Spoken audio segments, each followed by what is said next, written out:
Jonathan Blow is a designer, programmer, and thinker who made a name for himself with his work on Braid and later The Witness. With his company Thekla, he is working on a new programming language which many perceive to be a true successor to C, and within which his future games are being written. Jonathan, welcome to the No Frauds Club. I wanted to start this question off with an easy one. What specific tasks have you been working on lately regarding your games or your software? Where's your designer headspace at? Oh, there's so many specific tasks. I don't even know where to start because I'm working on three different projects at once, right? Two of them are games, and one of them is a programming language. And that's only really three.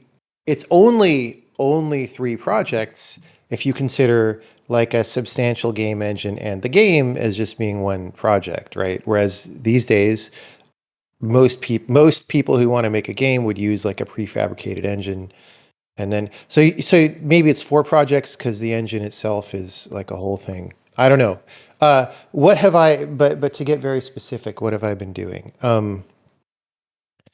Sometimes I forget because it goes. So the last thing I did last night, I was working on some camera stuff earlier this week for this puzzle game, and I made a really dumb mistake, and I broke the ability to edit certain kinds of levels that use certain kind of cameras, and I got an email about this, and I was like, whoops. So I went in and fixed that, which was like, one if statement to, don't call this code that I wrote if you're in a certain kind of level, right? Um, Let me see if I could think of stuff that's more interesting. One thing that I've been doing uh, fairly frequently recently is shipping. So we have a bunch of beta users for the compiler. It's a closed beta where there's just like an email list and Discord server where people talk about it and stuff. And there's about 125 people signed up. I'd like slowly add people over time.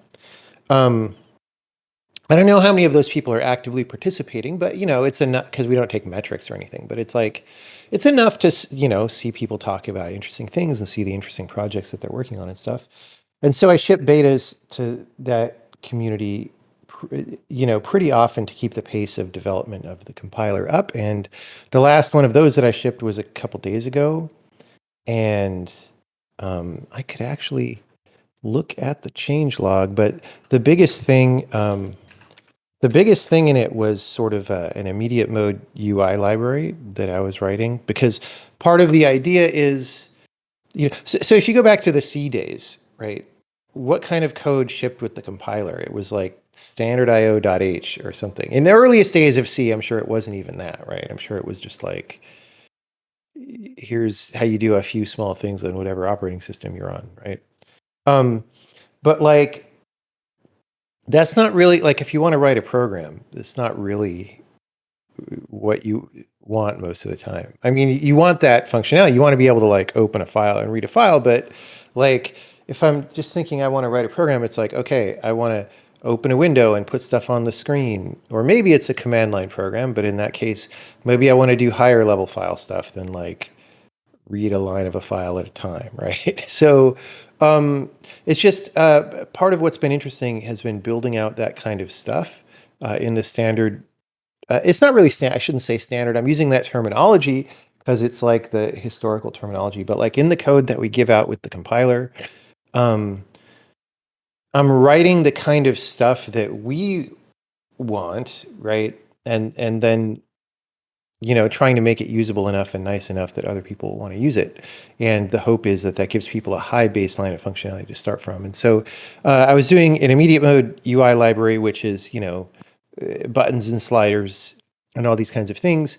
And part of, this is one of these topics that people get interested in online, like, oh, I'm making my game. Oh, I'm going to do an ImGUI library or something. And people have a lot of misconceptions about what the drawbacks are of doing things that way or like what they can and can't do.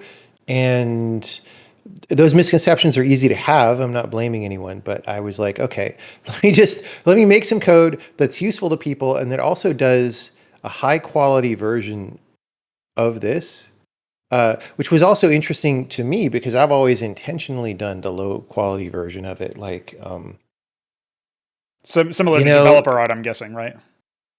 to what? Similar to developer art, right? Developer artwork. Yeah, a little bit. I mean, it's more like, hey, we're going to make this game, and well, so we need an editor for the game. So you need to be able to control things in the editor. So here's some buttons, and like, what's the minimum amount of work that I could get away with to draw buttons on the screen, right? Is because don't want to rat hole on it and focus on the game. That strategy is a mistake sometimes because for Braid, for example, dude, I definitely underinvested in that editor back in the day, and development would have gone better, if I had put more work in. But it's hard to know at the time what's the appropriate amount of work. Anyway, so that was one of the big things. But I went to the changelog and looked at it for the last beta. Um, um, I was just fixing some bugs in some of the higher level features of the language. Um, yeah, um, but it was mostly like user level code kind of stuff that we Definitely in the needed to thick do. of it, then you could say like you're very much on the day to day, still working on if that was a project, your daily driver, so to speak, that's sort of your day to day focus. Is the right now the user level stuff, but also anything specific related to the games besides the if Um, statement you mentioned? yeah, I mean, I bounce around between projects, right? So for that project, like you would think, okay, so the new game that we're making is in this programming language. So you might think that what I'm doing from day to day in the language is very related to what we're actually doing on the game, but that's not really how it works out these days because the language has actually been usable in some form, since like 2015, and it's just been getting like better. So it's had like enough features to do a game for almost the entirety of its existence, right? And so like I'm doing work on the game, but it's more like, hey, I designed the movement system, which is really tricky for this puzzle game. And,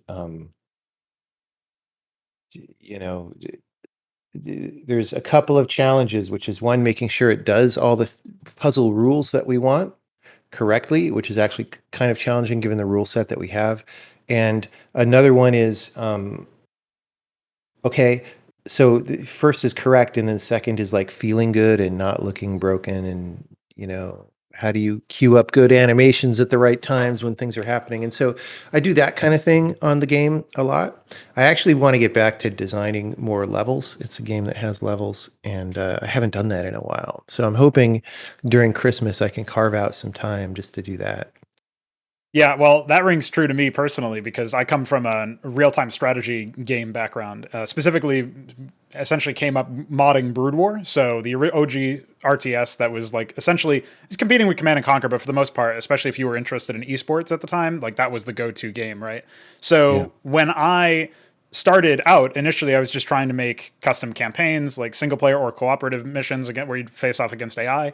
Eventually, that spiraled out to, well, I want to make some changes to the game state, so let me modify that. And a lot of modders, I imagine, can eventually go on to become fully fledged game designers themselves, which is the path I'm currently on. But one of the Mm. things that I always think about is, I'm building this world and I'm populating it with these races or these alien creatures or whatever might be in the thick of it, and it's also that I can create levels and sort of impart what I've always wanted into a single player experience or a cooperative experience or something. And I think it's easy, pretty much in any capacity. If you're working on a game, there's so much to do if you're in a part of a small team or you're even mostly a solo designer that you can go away from what you really like about it. So I guess then my natural follow up question to that is making the level, is the act of making the level, is that really what pulls you towards a lot of these situations? Or I mean, is that only valuable once you create the rule set so that you can then move on to building a satisfying level? What's your take on that? Well, I mean, I really like programming and I really like designing games. And historically, I was much more of a programmer before I was ever a designer. Um, so they're both interesting. And I would say that by volume of work, I do a lot more programming than design. Um, Even though I guess to the extent that I'm known in video games, people think of me as a designer probably more than a programmer or something. But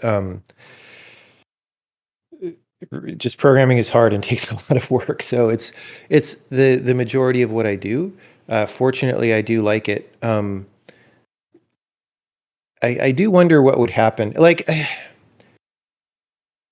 there's just this quest, like what do you spend your time on in life, and those are the things that you get better at and stuff. And like I kind of wonder what would happen if I spent more time on design.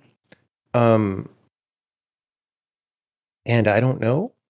It might be a good thing. It might not help beyond a certain amount because maybe I'm thinking about design in the back of my head all the time. Um, but I do enjoy designing levels too. It's just like with anything in games, um, sometimes that goes really well and it's amazing, and sometimes it's really hard and things aren't coming out well, and it's not actually that enjoyable like in the moment because like I'm trying to build things and they are kind of terrible and I'm just like, oh, I don't like this, right? But part of making good things, I think an important part of making good things, it's a little bit, or it's extremely underrated in current day society, is being having a critical eye for the things that you're making, right? And assessing, are these things of an appropriate quality, right? Do these live up to the standard of what I'm trying to create? And that's why it's not fun sometimes, right? But it's also what enables it to be a peak experience, in the end when you succeed, I think, assuming that that happens because you actually succeeded at something really good. Like I've met people who uh they have a different kind of personality and they're just like they're happy about anything that they do. Like, oh, that's great. Oh, that's wonderful, whatever. And I mean, that's fine, but I don't think that that person is going to design games that I really want to play, for example, right? Because the quality just ends up not being there. Like to make sure that the quality is there, you have to make sure that the quality is there, right?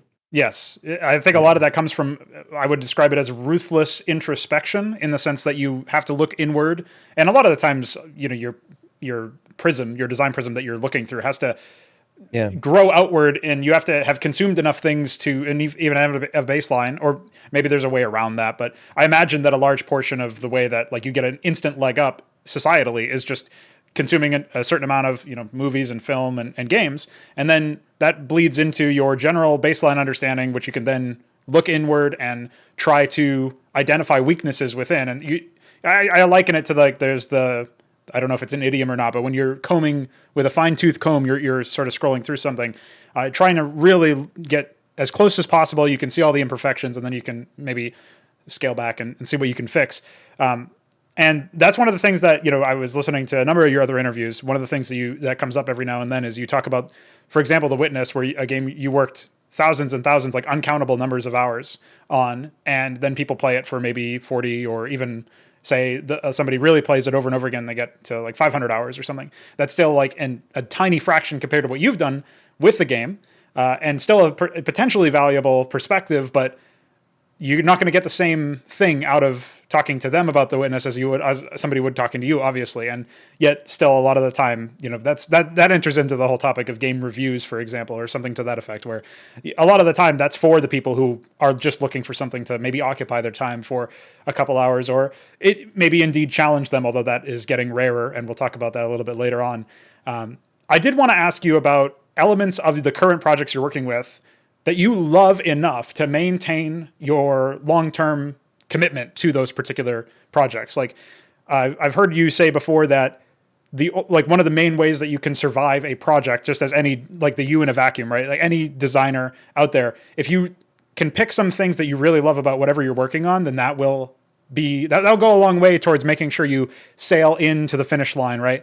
And actually complete a project. And I come from a background where for a long, long time, maybe over a decade, I didn't finish anything. Even these like little, I would describe as, quite pejoratively, these little dinky mods I was working on, right? Like those things didn't even get finished until after a certain point I like matured enough and I was able to figure out what the weakness was. And I was also able to, find something that was both quality enough and also achievable within my constraints that I could build. So it was like some weird Goldilocks zone, whereas either I was working on stuff that was not actually something I loved, or it was something I loved but I couldn't do because of my skills or because of the environment. So what are some examples of things that you really love about what you're working with that are still reminding you of their existence every now and then?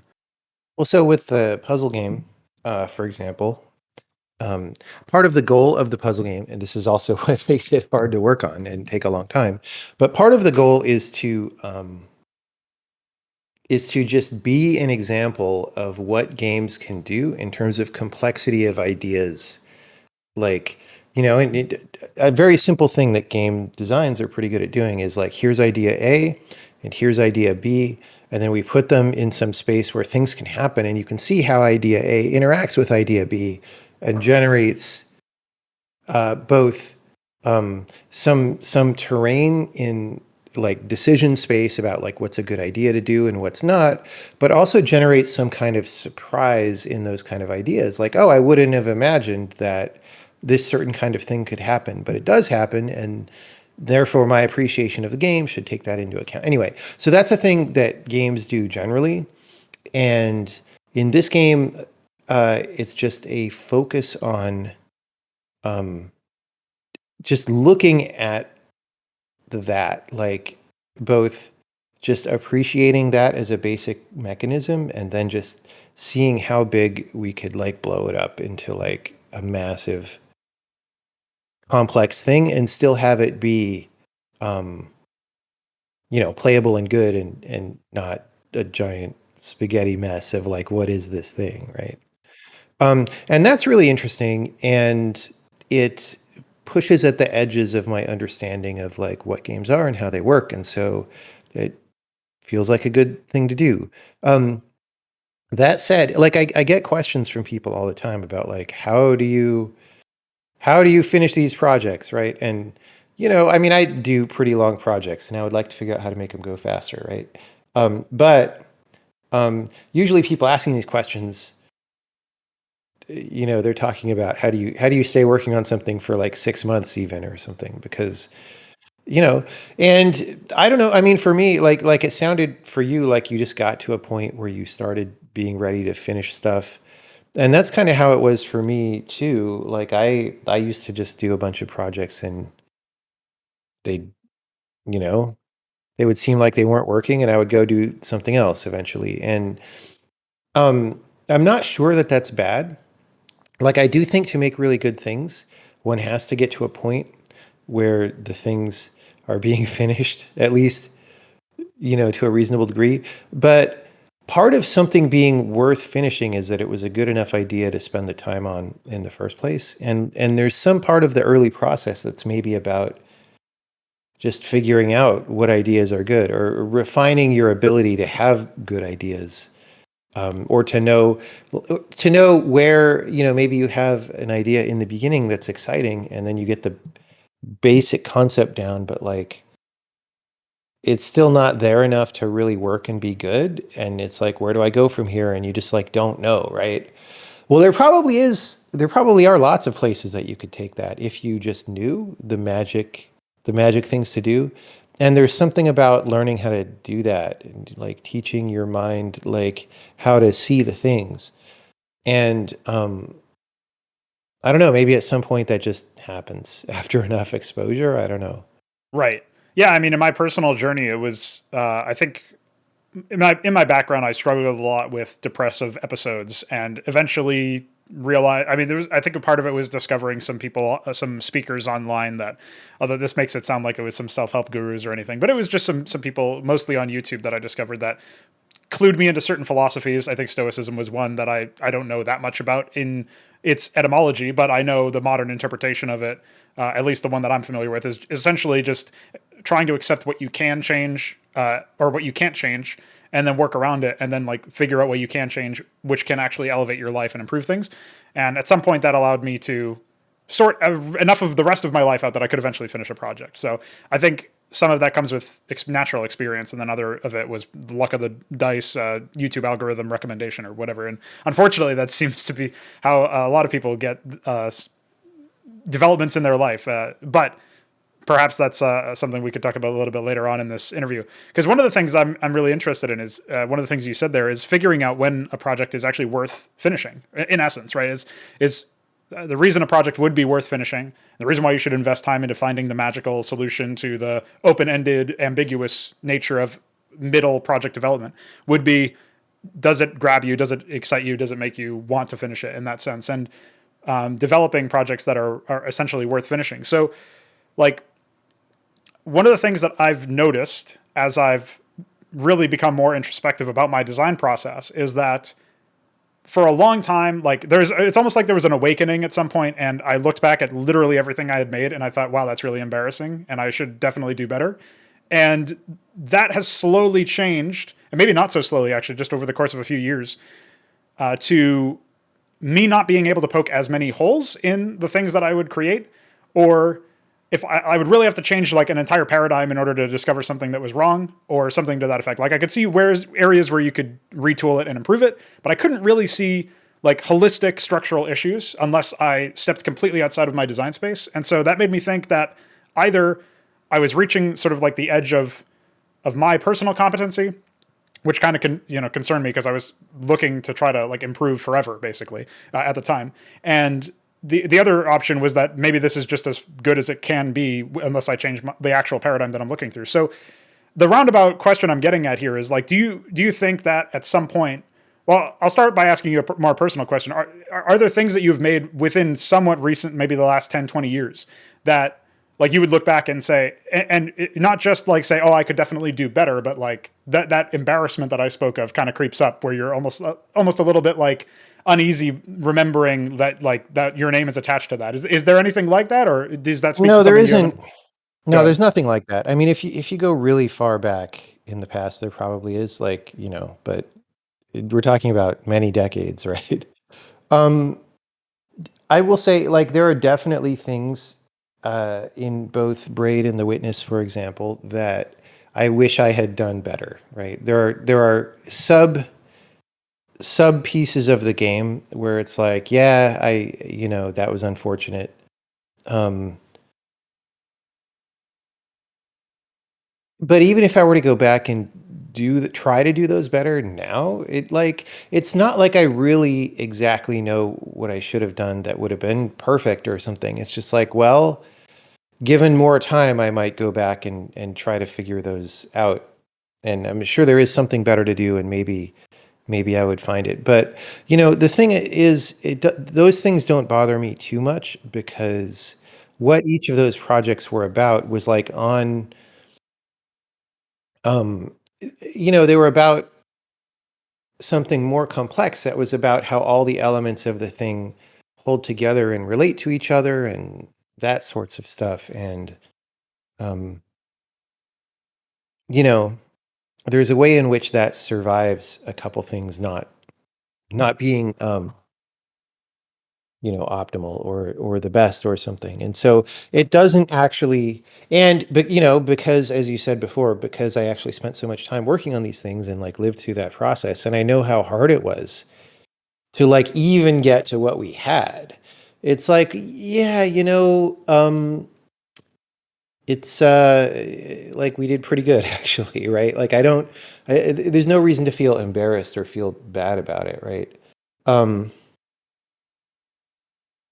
what I will say though is, I mean, I can look at anything that I've done and I could see, I can see definitely things that I wish were better. Like, oh, this obviously could be better in the following way.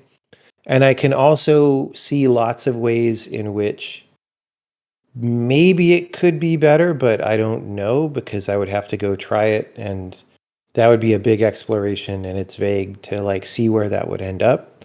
Um, but I'm not like so I know that, well, it's very clear to look at any of the things that I've done and see, yeah, they're certainly not like absolutely perfect by any means, right? They have problems, but interestingly, those problems are like not what, like if you go read like a Metacritic review of one of the games on there, it's like I don't care about any of the stuff they're talking about, right? So it's just on a different axis than what a lot of people perceive, or are thinking about. Um, yeah, I don't know.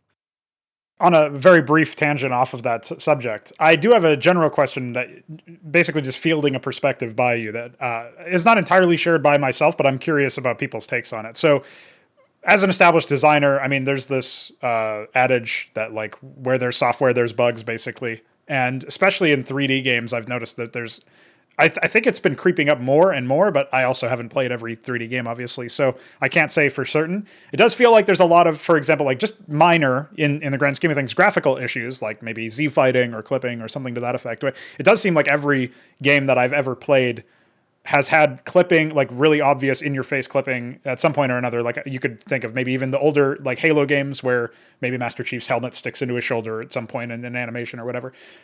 Those are ironically enough, like there does exist a corner of the internet where I think maybe people quickly condemn the developer for any time that something like that happens. Whereas I see it more as like a sign of maybe like a pervasive time crunch, or in the case of larger teams, it's like it becomes more unforgivable almost, in my opinion, because of the fact that you're dealing with something where there's so many people who would have had to see that and it's still shipped to the player.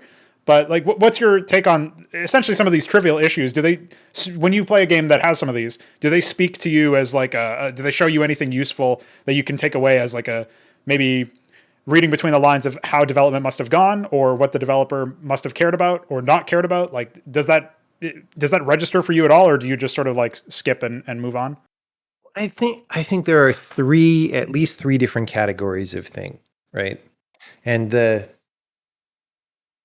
I don't know, the like you mentioned like, oh, Master Chief is like doing some animation or something and something glitches out.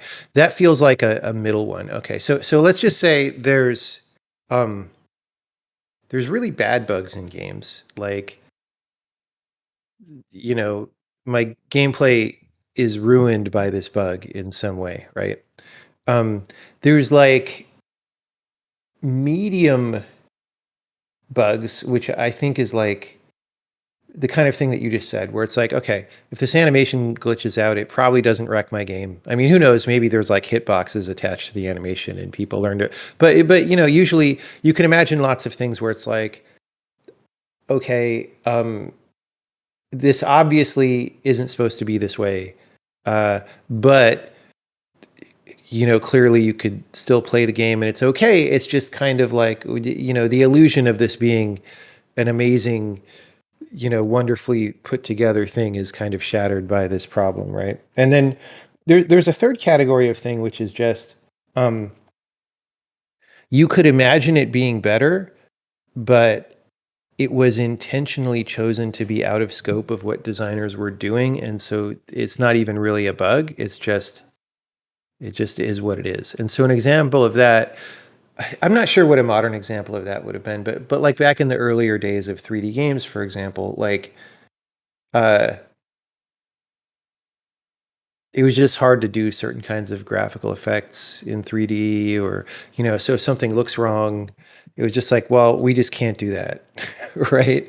Maybe a And perspective or something. I'm thinking of like the old well, Quake games or something to that effect. like in software rendered Yeah. games that would like try to sort from back to front, sometimes the sorting couldn't have been done very well without some kind of expensive process that happens every frame that computers are fast enough to do today, but were not fast enough to do back then, right? And so it was just an intentional choice to be like, well, we're just not doing that, right? Which doesn't mean that system can't be better, because there were systems that didn't have that problem. It's just that then those systems necessitated other game designs in sometimes. So these things are complex, but I don't. I think most bugs today are category 2 or 3, um, where I said them in reverse order, I guess.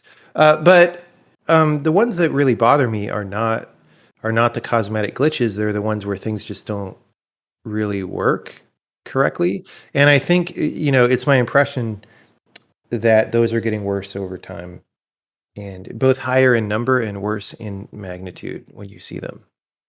Right. Yeah.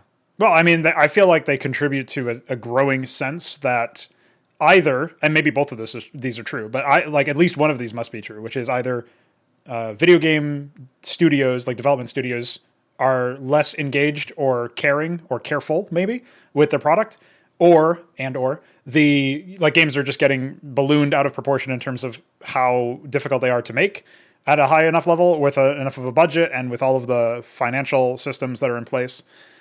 So it feels like both of those to some degree are true. And historically, I've been someone who has maybe sided a little bit more on like if there's a fence or a line, and on the left of the line is developers are lazy, and the right of the line is developers are facing an ever growing, slightly insurmountable, perhaps, amount of challenges that are contributing to the fact that their product is low quality. I was more on the side of pointing out where it seemed obvious that there was a lack of care and lack, perhaps laziness, and you could attribute that. And I'm not, the more I look back over the years, I'm not sure how fair that is, but at the same time, I also am sympathetic to the idea that I'm a consumer, and if I'm the average video game consumer, I've been underserved, and it feels almost like I've been conditioned to accept being underserved by the companies and the developers, or more specifically, perhaps the publishers. I'm not sure. You might have more insight on that one, but like, Yeah. go ahead. Well, okay. So on the one hand, okay, so it is true what you are saying that quality is quite low sometimes, and that, you know, people are paying money for games that are not as good as they have the right to expect in the quality axis, right? And I do think that this is something that both the audience for games and the people making games should be concerned about, and possibly more concerned about even than they are. I do know that developers are lazy is a trope or an explanation for this. It's really not true.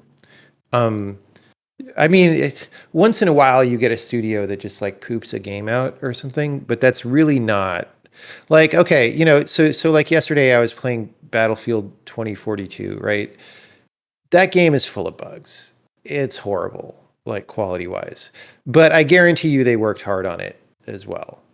It feels like It's they have to have in order to achieve the scale and like to have the number of assets even ported into whatever engine they're using. It might Yeah, be the Dice engine or whatever, but you simply cannot release something like that without working very hard, right? And so the explanation is something else, right? And the explanation is something like the situation that we've built makes it basically impossible to release a high quality project, right? Now, okay, well, if you want to solve this problem, you have to then actually start looking at it very carefully, right? Because if you misdiagnose something, then it becomes very hard to solve because you start doing the wrong solution, and then all the effort that would be going into the right solution goes the wrong place. And well, the diagnosis is actually very complicated, right? And so the things that you mentioned earlier are part of the problem. Um, Part of the problem is just legit. Part of it is just games are getting more and more complicated over time. It just gets harder to do that, right? And that said, we've been getting better at making games too, so we should be able to offset some of that. But I do think that the complexity of games is rising faster than our ability to make them. But that's actually not um, okay. So that is part of the problem. And then part of the problem is we're not respecting that enough and taking the steps that would be appropriate when faced with that problem, right? And I don't exactly know what that would be, but like sitting down and saying, look, you look at this arc of how games have gotten more complex over time, and here's what happens, and what do we do, right? Nobody does that. Everybody just sits down and tries to make an individual game and like hits their head against the wall as hard as possible, right? And so one of the things I'm trying to do with making a programming language, right, is take a step back and say, I can't solve all of this, but I can try to address one of the things that's being a problem. And so here's my best attempt at that, right?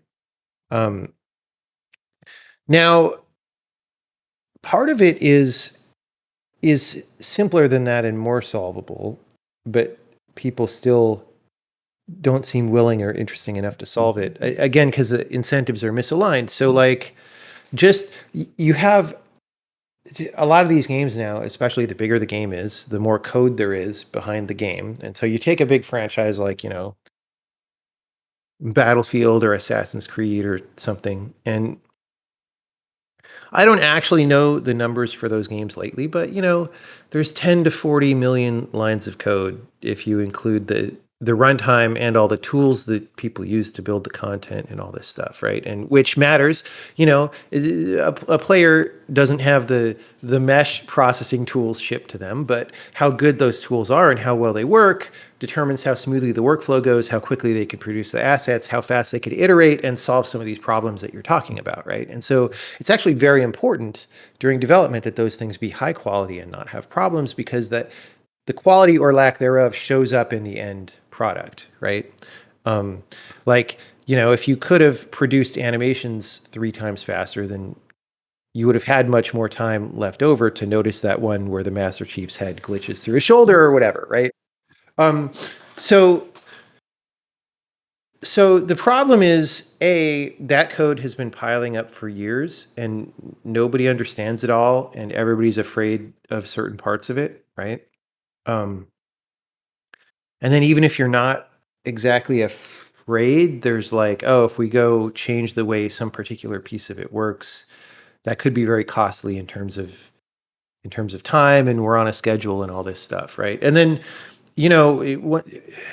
this code's been around long enough that like the people who wrote it have like left the industry or left to another company or whatever several times over, right? And so you have this technical asset that people are trying to like manage that um is growing more complicated because people just add code, right? It is the problem with code, right? And it's not just in games and across all of software. The problem is like we just think it's okay to add code all the time. Um, we have no like I think this concept existed in the olden days and people just forgot it because computers got a lot faster. But like people don't have any shame or doubt about adding more code to a system that exists. And it's like, well, are you sure about that? Because like uh, you're adding burden over all the rest of the time that this code exists, right? It went from being complexity n to complexity n plus k, right? And then you integrate that over time, and the area under the curve is like how much work has to happen to make this code good, right? And now, um, if you imagine people who'd done calculus in high school, if you imagine some graph where like the complexity of code is the y-axis and time is the x-axis, and so the complexity is going up, right, over time, and time is passing, and so the total amount of work that has to be done to maintain this thing, if it goes up just linearly, right, then you're sort of making a triangle. You're sweeping out a triangle, which is like the area there is squared. It's like squared in the length of the side. That's a lot of work, right? And at least linearly, the amount that you have to do at any moment in time is going up linearly, right? And so at some point, that's just more work than can be done, right? And where we are right now is we're at a point where it's not impossible to make a game, right? Um, but it is impossible to make a game that doesn't have problems. We're in this intermediate place. Eventually, we may get to a place where it's impossible to make a game, and then some changes will be forced, right? Um, but actually, I think what would happen is the definition of make a game sort of changes, you know, like, because you could take, these days, you couldn't do this back in the start of video games, but these days you could like download Unity or something and like buy off the asset source some plugin that's like guy runs around a level with boxes, right? And then you move the boxes around and claim that you made a game. And it's like, okay, well, you did a small amount of stuff, but like that's not the same as, so one thing that can happen is our ambitions become lower over time in order to cope with the fact that we're not able to do things. Yeah, I mean, that sounds like every time I think about going away from we've built our own 2D engine and it's specifically designed to work within real-time strategy environments or the scale of game where you would need, I think we estimate we should be able to support 500,000 units running around at any given Okay. time maximum. And so Yeah. that's like a number that is beyond achievable for any, like for Unreal or for Unity or for any of these other Not going to happen. Oh, well, I offhand. mean, you might be able to make it happen, but it would be unplayable and Yeah, terrible. and since we're trying to support up to 64 players, perhaps, like, we don't really know where the back end of that is. Like, these are very ambitious numbers to throw around, even in a casual design talk where I'm sitting down with the engineer and we're talking about how we're going to put this together. And so we needed to make our own stuff in order to even have a chance at claiming we can support these kinds of numbers. And maybe the reality will be through our own incompetence or through some other limiting factor that we can't actually meet those numbers, but at least we're aiming for them. And so that ambition is intact. But if I ever were to go back to the environment of, modding Brood War, where it's closed source and I've had to memory hack and reverse engineer a bunch of stuff in order to add custom functionality through like injecting plugins at runtime, which triggers every antivirus known to man, and then obviously massively constrains a potential player base for any sort of multiplayer action, because people aren't going to trust some random exe that they downloaded. The also only works on the older version of the game. There's a lot of limiting factors. So there's all of these things that are like, well, I guess I have to like really hinder my ambitions and bring them back down to earth. And I can't even think about like, the in-game limit is something around 1700 in Brood War, and you can't fix that without a ridiculous amount of memory hacking, which causes instability elsewhere. So like the trade-off is, if I want my 500,000 units running around on the screen or in-game at all, then I need my own thing. And most people either aren't equipped to do their own thing, or maybe that's a story they tell themselves, or aren't willing to for some other reason. And as a result, they never allow themselves to even, like, you talked about how eventually the definition of make a game is going to change. And I would say it's already changed in a first, like a AAA term, right? Which I think is it's a label I use mostly for convenience, because I feel like it's the definition of it is blurred over time. For me, you used to make a game when you released a game, and then if you wanted to follow it up, you would release an expansion pack or maybe a sequel that would be its own game, which would be another thing you made.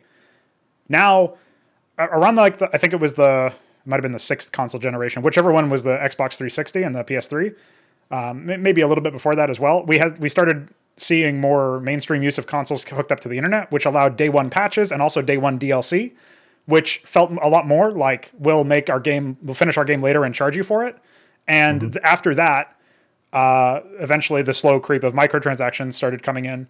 Also the rise of early access, which is admittedly more for like lower budget games than AAA titles, I think by number or by volume. But the trend that I'm seeing is that make a game no longer means what it used to mean in, say, 1994 or 1998 when Brood War came out, or even like 2005, any time before that 6th console generation I was talking about.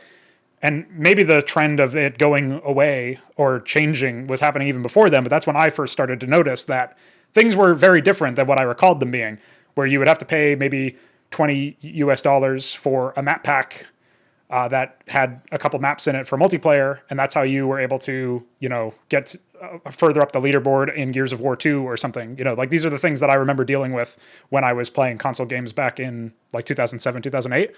And then you extrapolate that out now, and, well, people are very aggressive with their monetization when it comes to the DLC or the extra packs that they have, or they throw monetization out the window in terms of an upfront purchase, but they try to milk you for, skins like in League of Legends, or it might be even in Counter-Strike, which I know you're more familiar with, and games like that. So this is where I think a lot of the more cognizant audience members will look back at their time within games and say, oh, this is where maybe a lot of my misgivings towards the industry started, is when it stopped being about making a game in some way and started being more about, okay, well, we can bypass the brick and mortar stores and we can go straight to your downloadable client through console or through Steam or through some other storefront.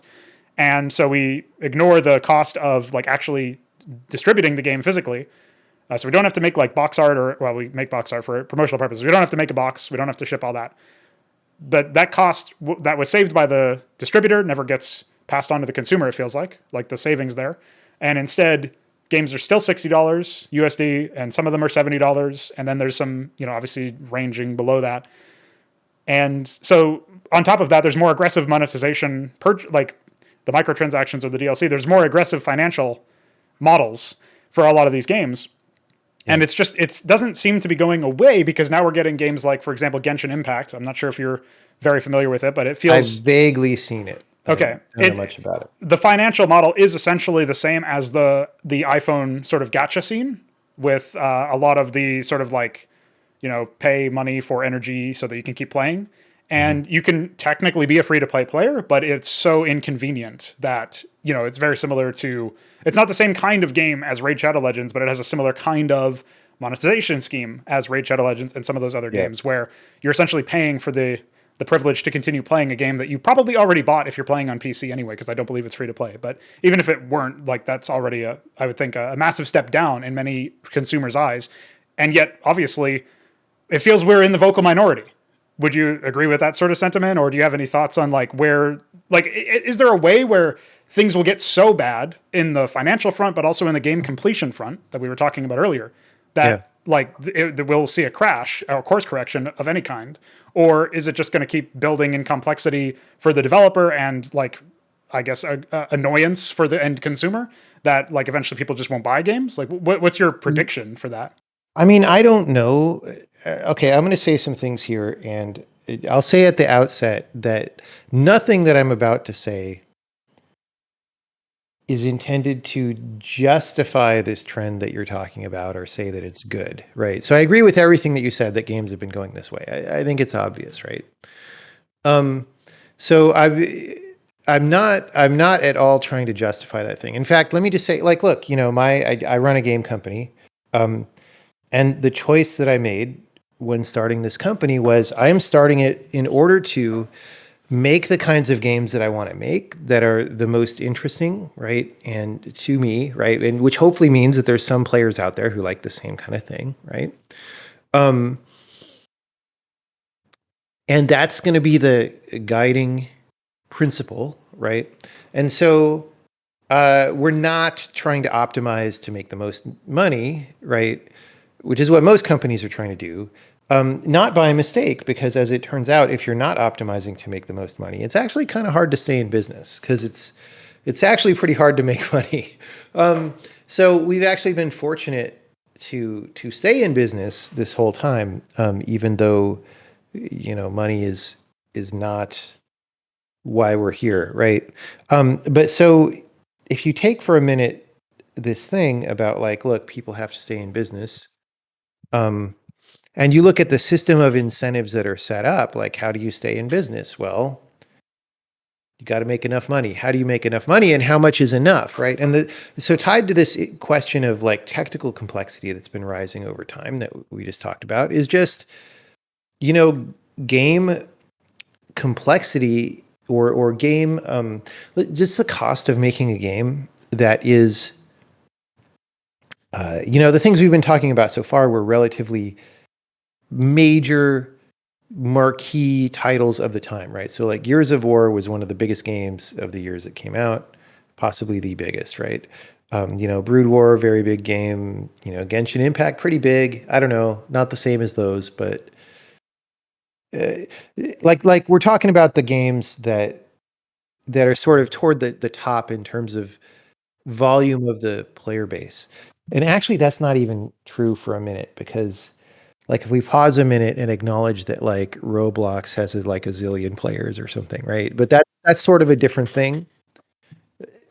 So if we say this model of there's a well-defined game that we ship you and you're buying that play experience and you play it, right? Um,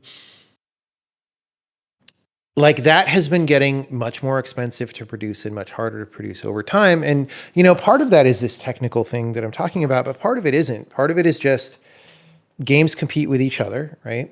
Year after year. And whoever comes out on top is the game that people like the most, roughly. It's not an exact science or anything, but, and so games get more visually impressive over time, right? They have more stuff in them. So they're competing on being impressive and having how much stuff. And as that amount of stuff goes up, it's just more expensive to make the game. That's just how that works, right? And so the problem is that once the price tag goes up above a certain point, um, certain kinds of things become less viable, right? And so there's a thing that happened, it happened slowly over time, but let's say a pretty clear breaking point was 5 years ago. And then there was maybe another one 10 years before that. But there's this phenomenon where it starts out and you have a spectrum of companies making games of all different sizes, right? Like, hey, we're just a little indie and we're people in the middle. We have a mid-sized team and we have like maybe 20% the budget of a AAA game. So we're not competing with them, but we're still making something pretty good. And then you have the people at the highest end, right? And what has happened repeatedly over time is that the middle of that spectrum kind of falls out, right? So if you're super expensive AAA, you also have a huge marketing budget, right? You're paying to reach people, and you also have the most impressive thing in terms of this amount of stuff. So you kind of like win by being the biggest, the big gorilla in the room or whatever, right?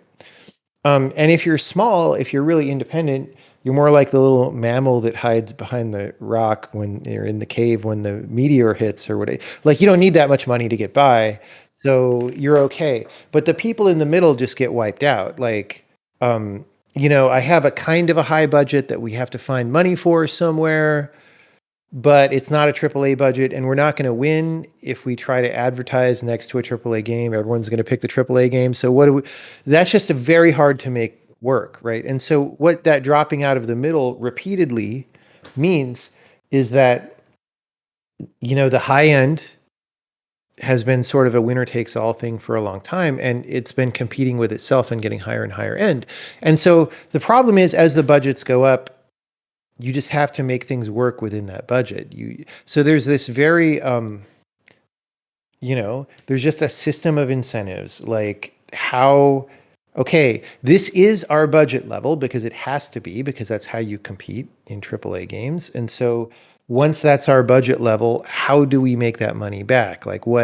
That's how this thought process goes. And it is entirely a business thought process, right? It's not a creative thought process at all.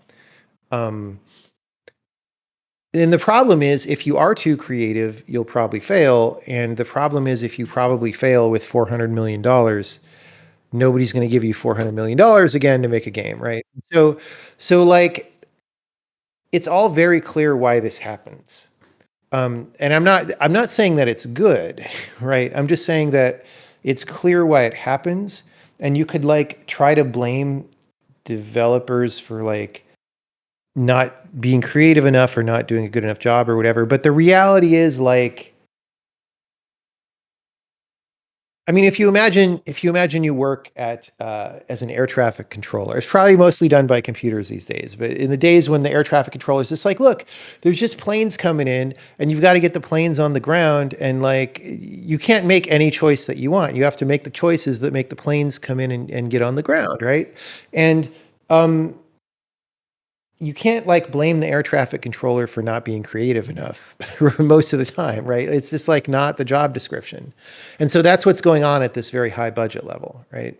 That said, there are always creative things that could be done. Like there are games that came out that were a little different from what came before, that made gazillions of dollars, that people who had been optimizing for money prior to that hadn't seen because they weren't being creative enough, right? So like Minecraft did that, Fortnite did that a little bit weirdly, right?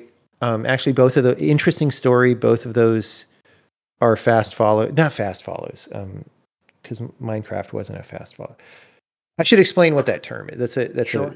business term, right? So a fast follow is when somebody else has the idea Oh, and okay. they put the game out, and you look at the game and say, "Oh, that idea has a lot of potential, but I don't think they did it right. So let's do it better with a higher budget level and whatever, and try to get a bunch of people," right? So Minecraft wasn't a fast follow, but it was like it was a version of a game that essentially somebody else had done that hardly anybody played.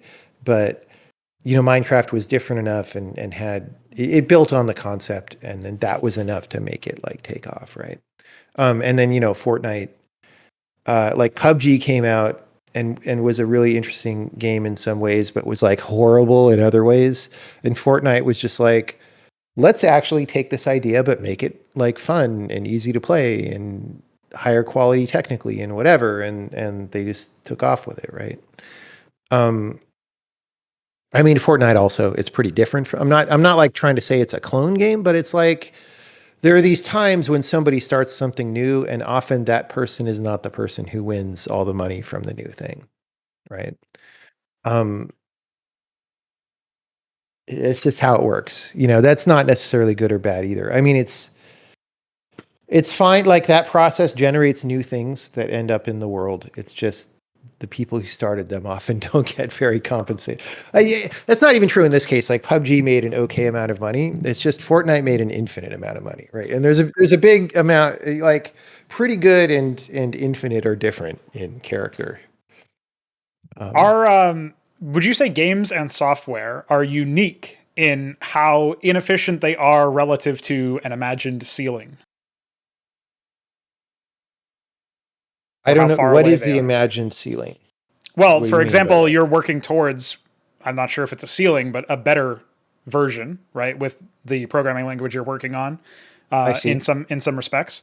So Yeah. you mentioned that, like, obviously games aren't unique in terms of the infinite complexity that keeps getting heaved upon them, but that is reflected in software. And before, I've seen you talk about the fact that the number of programmers employed by Google and Facebook doesn't have any seeming bearing on the amount of productivity that those programmers appear to have, and how that's like an example. I would say, looking at this conversation now, it seems like that's an example of how inefficient software is.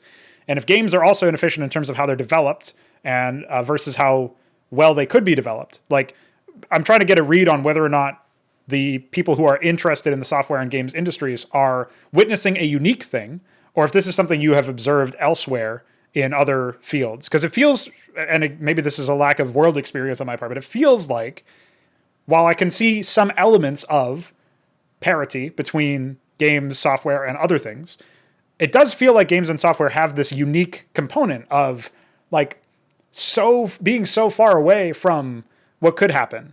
There's an example. I can't remember exactly which talk you gave, but you opened up Photoshop and it took 7 seconds to load an image, or maybe even more. And Yeah. obviously, when you first click on it, the example you gave is that there's an image right there in the loading screen. So clearly, it can draw an image.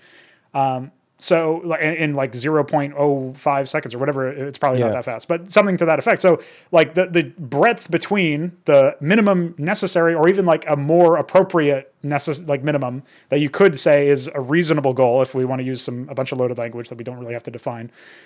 I would say like it feels like software and games are so far away from a reasonable minimum expectation.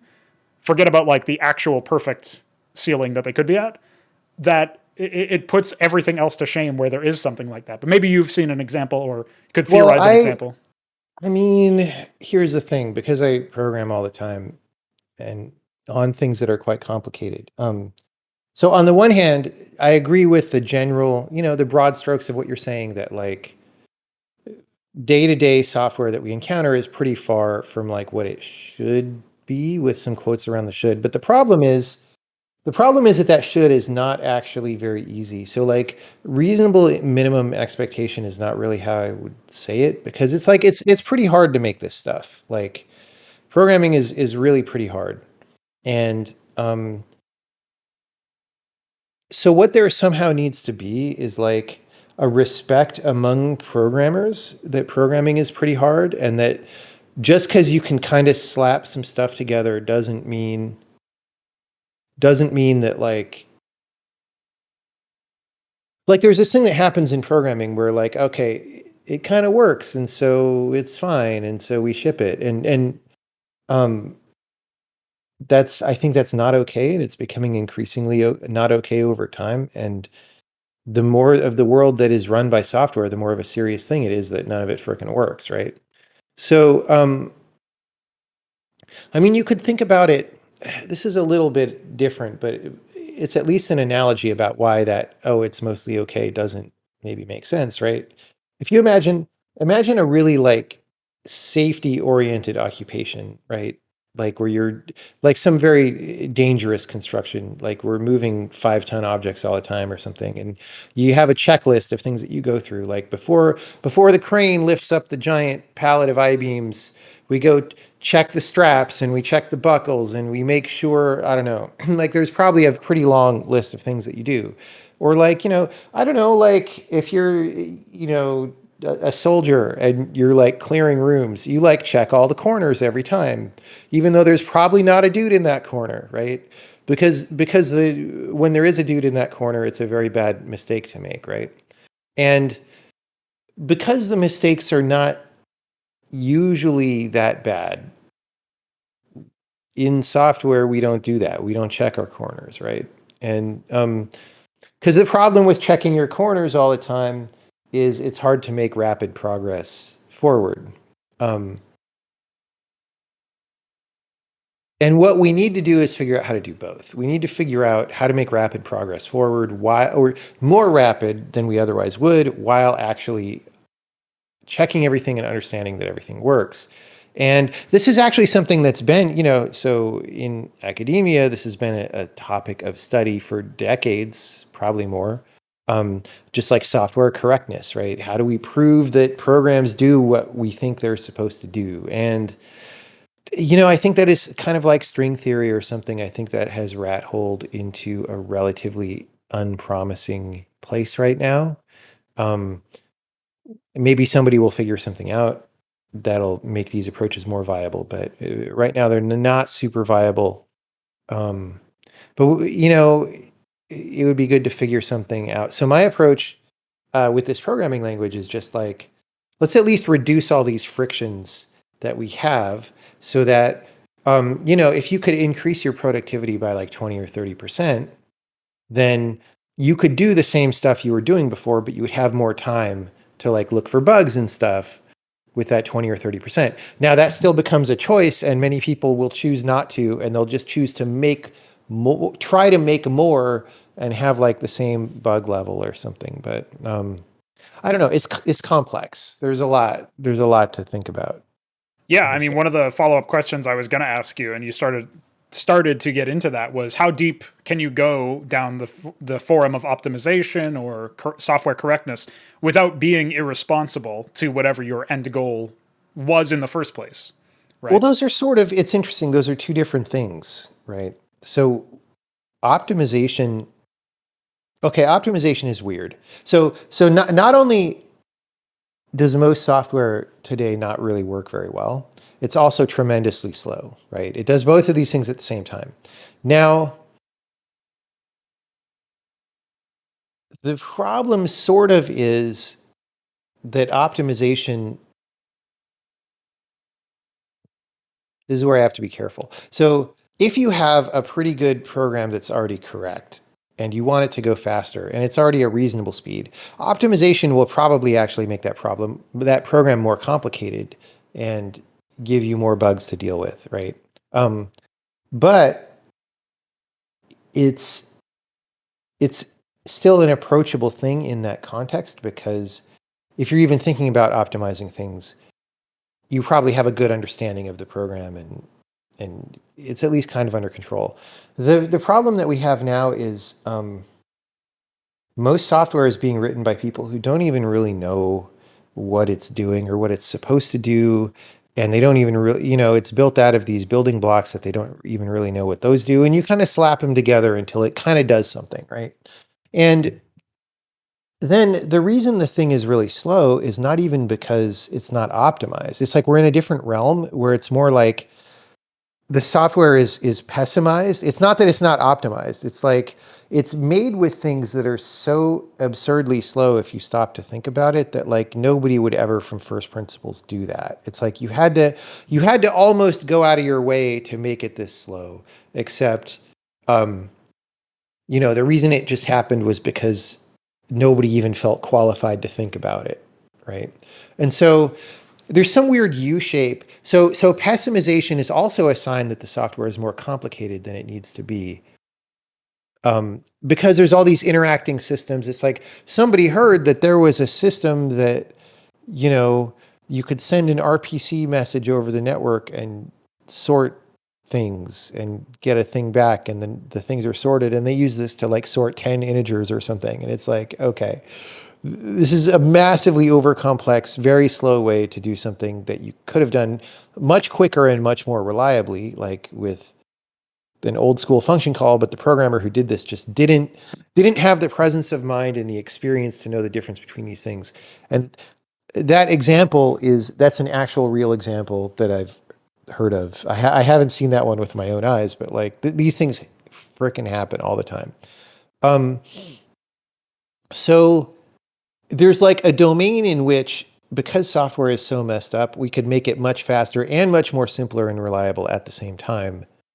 And it's just strictly better. But then after some point, you kind of get to the bottom of the curve. And then if you want it to go faster, it maybe starts getting more complicated. And it's a question mark about, is it worth making it more complicated in order to make it faster? But the problem is that people think that that's where we are, is like near the bottom of the curve, where it's like, oh, optimization is hard and complicated. And it's actually, no, we were there like 30 years ago.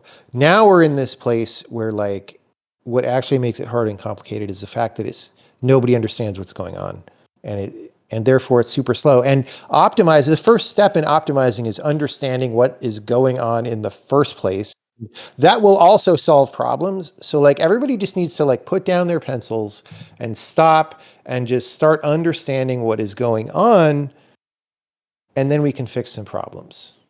It's also an issue that just wouldn't be nearly as pronounced if the people who were writing the code were writing, for lack of a better term, performant or automatically optimized code that started out fresh from the womb, as it were, ready for the job without too many side effects. Or if there are side effects, they were second or third order that hopefully aren't too intense, but you kind of planned for the major issues already when you started working on your initial layout or whatever the thing may be. And I've got a few people who have programmed or currently are programmers within specifically software companies and games design firms. And what I hear from them is that oftentimes they're instructed to essentially not have functions that exceed maybe 10 lines or something to that effect, right? So these very arbitrary standards, because people are afraid of, maybe, I don't know, if they're writing Visual Studio in an upper left window box that's like super minimized, then maybe their function scrolls off the screen or something. I can't imagine why you would want to reduce it to that level. The 10-line thing is something that actually some people get taught in school. Okay. Right. And it's absurd. Like, I mean, just so people know where I'm coming from, in the witness, there's at least one function that's 8,000 lines long. But where that comes from is, because we don't really know what we're doing with software, people are at least kind of trying, and they maybe have the best of intentions, but they're maybe trying sometimes in a non-reality based way. Like, imagine you're a professor at a school and you need to teach the students how to program well. Most of these professors at these colleges have programmed much less than like the average video game industry programmer, right? And so they don't necessarily they're not tempered by the fire of like 80-hour weeks for 10 years or whatever, right? And so, but they've programmed some and they've made some observations, and like maybe they saw some long functions one time and it seemed confusing. And so, hey, if you have a short function, you can look at all the things that are there and understand what it does. And so then if you have this really simple building block that's only 10 lines, then you put them together like Legos and you have a really simple program. And they don't think about the fact that like actually several things happen when you decide to do that. You've got all this invisible webbing that's the control flow of like all the functions being put together, right? That like you now have to understand that, and that's invisible, right? If you have a function listed out, you can at least look at that and read the steps and see what's happening. Whereas if something is like distributed invisibly in like the call graph of a program, that's actually harder to understand. And then B, by the time you get down to like 10 lines, because you're stringing these things together, some of those lines are just calling the other functions that are 10 lines that you had to factor out of this one, right? And so then like 5 of that 10 lines is overhead. And so you're talking about your program being like 50% or more overhead at some point. It's like the 10-line thing is especially absurd, right? But it's a more specific example of people are just trying to come to grips with this fact that software is complicated and hard to make, and let's give you some rules about how to do it well. Because, well, they think they're doing the right thing when they do that, right? But the problem is they're not the right rules. It's not reality based enough, and it actually makes software worse, right? So here's a thing, right? Um, I think I said this in the speech you alluded to before, but probably most viewers of this haven't seen that. Um, Actually, maybe I didn't say it. I said it somewhere. Um, software industry has been mainstream since like the 70s. Around the 70s is when like business applications started getting sold to businesses, right? And then just software became a bigger and bigger thing every year since then, right? Still getting bigger, which is crazy. Uh, since software became mainstream, there have been all these rules evolving over time about how you're supposed to program, right? And they've changed and gotten more elaborate, right? So at first it was like structured programming, which is actually a pretty good idea, which was just like, your programming language should have like blocks of code and if statements and while loops and stuff. It shouldn't be just like machine code with jumps all over the place. That is all of these things actually start with correct deductions, because that's how the things get established as correct, but then they always get extrapolated too far, right? So then you have, I don't know, you have various programming paradigms, and to pick one ancestry of them, you end up with like, okay, well, object oriented is even more structured than structured programming, and you can have this whole conversation about why object oriented is better. So obviously this is what you should do, right? And then, object oriented isn't quite enough. So like here's like modern, like modern C++, for example, is like a descendant of this object oriented C++, where like all sorts of crazy stuff is going on all the time. That's very complicated and very hard to understand, actually, but the justification is all that it makes it simpler and easier to understand, right? And then there's a functional programming lineage, and all these things. But you can look at these ever more complicated and ever more elaborate prescriptions of how you should program, right? And like, if all those worked really well, then how come software is so bad is the question, right? If these were the right rules, shouldn't software be good now? Because we've had all these frickin' rules, right? If they worked, why don't the programs work, right? And it's like nobody just even stops and asks that question. It's very frustrating. Yeah, well, there's a ton of places we could go from this. I am reminded of garbage in, garbage out. Ironic, since it's Sure. usually circulated within programmer Yeah. schools Yeah. and whatnot. So, kind of funny that saying rings true in this context when we're talking about programs and programmers. I will say, so something that I'm interested in is there's a quote that, in general, I think can dovetail this conversation back to something we talked about earlier, which is good art is born from limitations, which obviously is one way of looking at the idea of creating something. I have seen this within games specifically as if you put it another way, in a less charitable way, developers who can't screw up as much make generally better or perhaps not as bad products.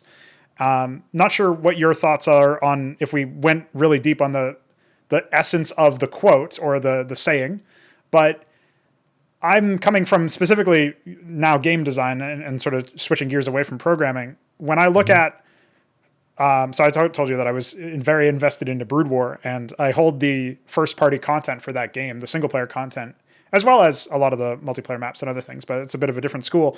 As far as design goes, I hold those in great contempt for being so far from essentially, like, they show a lack of understanding of what the game could be or what it turned into, obviously, and in many respects I think it's like an allusion to the idea that maybe the developers at Blizzard caught lightning in a bottle and didn't really know what they had when they had it, and only later on would go on to figure out what was going on with that, or maybe they didn't figure it out, as I think the StarCraft 2 content kind of shows.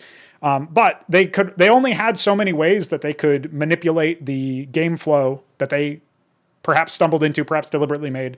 I'm sure it's equal parts, or at least partially both.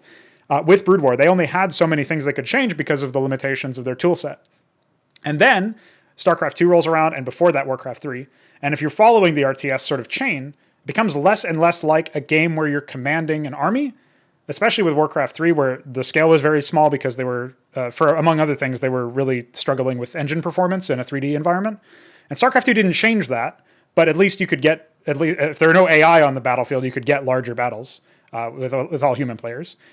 And I mean, even that's kind of contentious, but the idea is that they were able to achieve a higher scale than at least Warcraft 3. So if you're just comparing it from that, it's an upgrade in terms of scale, but it also came with a plethora of tools with which they used to apply more gimmicks and to work backwards into situations that they wanted to design for the sake of the story. And this is, we'll probably talk a little bit about story before this is over, because I'm also somebody who thinks that most of the stories end up coming at the expense of the gameplay, and as a result, the expense of the player's sort of like the developer respect for the player.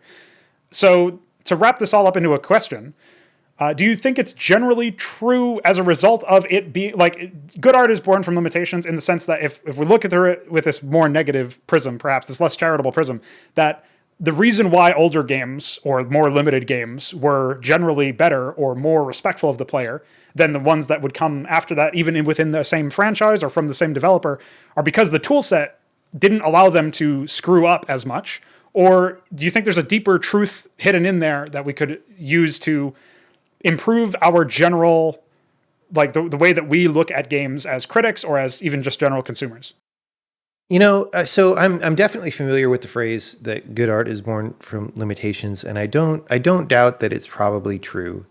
But it's like never the way that I personally thought about things.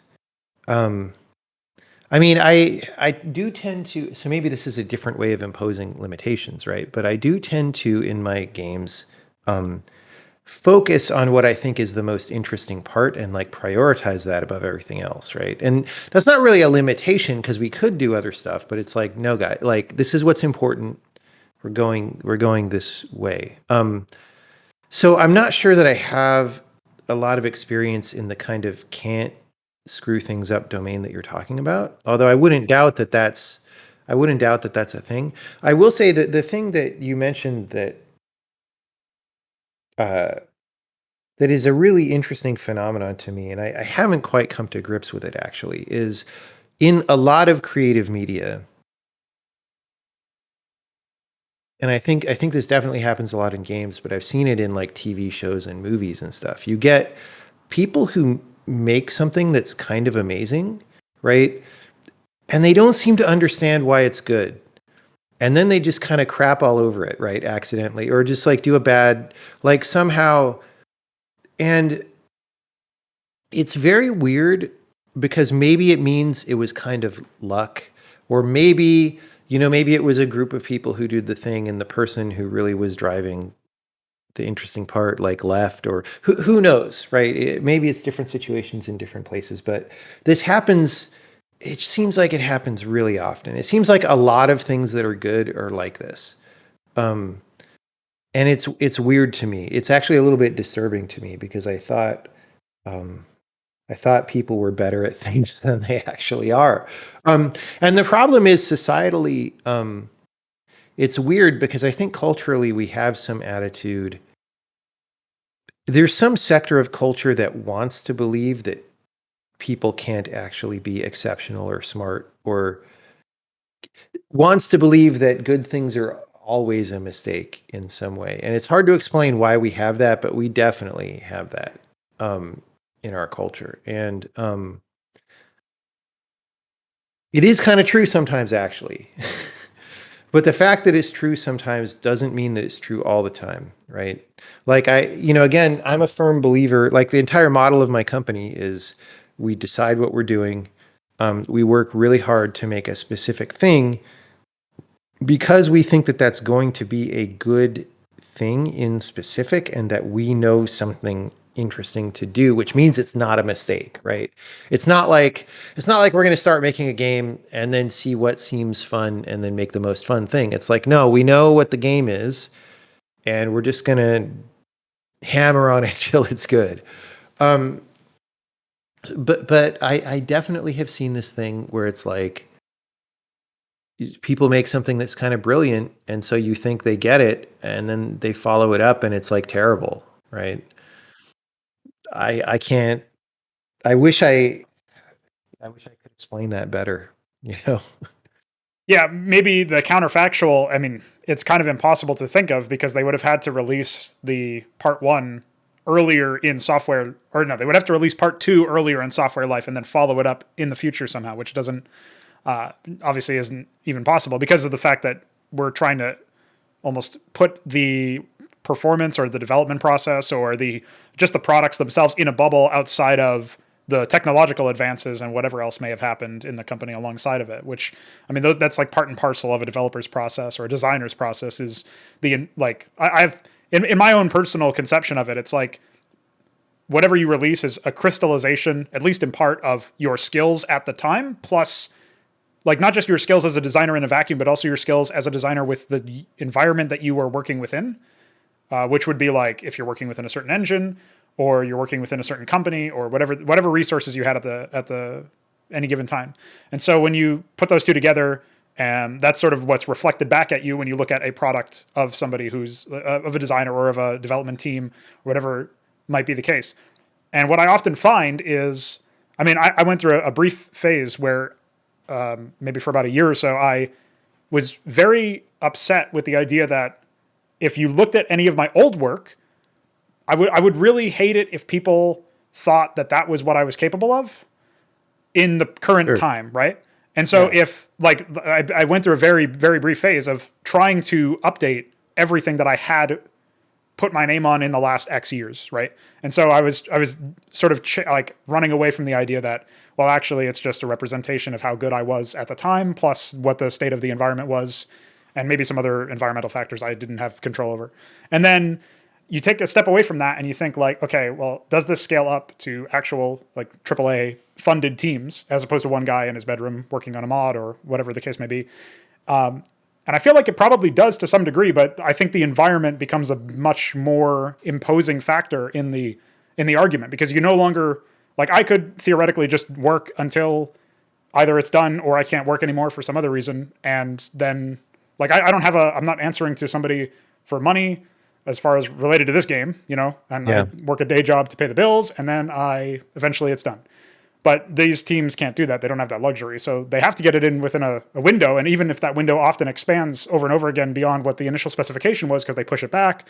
I mean, Cyberpunk 2077 was a more recent example of this phenomenon where they kept pushing it back and then it still wasn't finished when they released it. And I don't even know if it's finished now. I haven't kept up with it. But a lot of that happens. And it's like, how much do you weigh the environment, which would be the limitations in the good art is born from limitations quote, if we wanted to call it that, versus like what you're focused on. So you described you focus on something and you establish like maybe artificial limitations or a boundary where you're like, okay, maybe it's not as binary as we will not cross this boundary, but like this is what our game is mostly about. And this is what our work is mostly going to be focused on.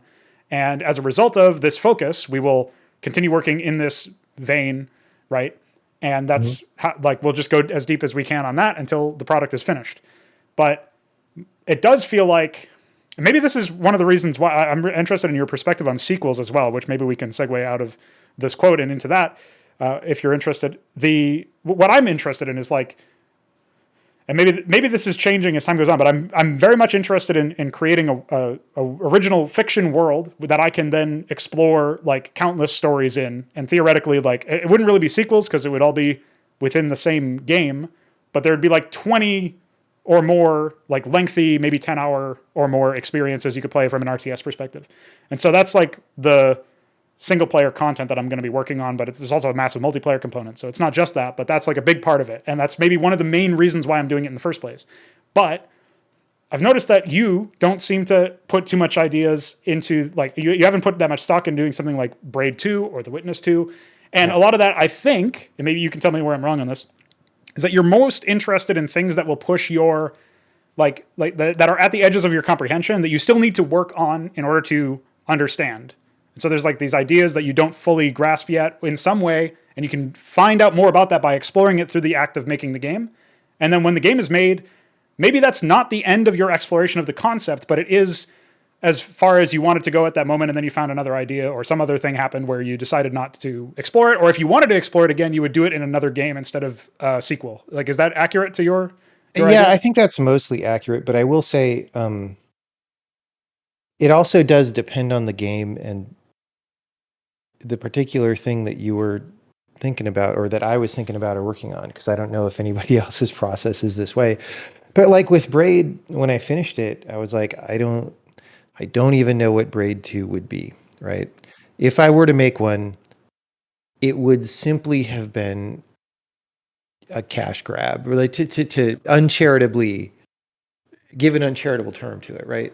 Um, and I didn't want to do that, right? It would have been the best business decision, absolutely, was to make more levels for Braid and release Braid 2, right? But it wouldn't have been a good decision in terms of just like development of what I'm thinking about games and what kind of projects we're working on and all that. Similarly with The Witness, I don't know. I mean, I could come up with some more The Witness puzzles, but the point of the game wasn't really the specific puzzles. It was like to put this whole thing together. It was like to make a higher level construct, and like, okay, we did that. Extending that construct a little bit more by making a sequel is like not that interesting compared to the thing that we did. And so again, it would have just been a commercially motivated thing, and it would have been a good commercial decision again to make a Witness 2, but we didn't do it. And but with the puzzle game that we're making right now, um, I could see a way to make a sequel that is interesting. Um, will we do that? I don't know, because I mean, this one's taking a long time, but part of that is that we're building the engine and all this stuff.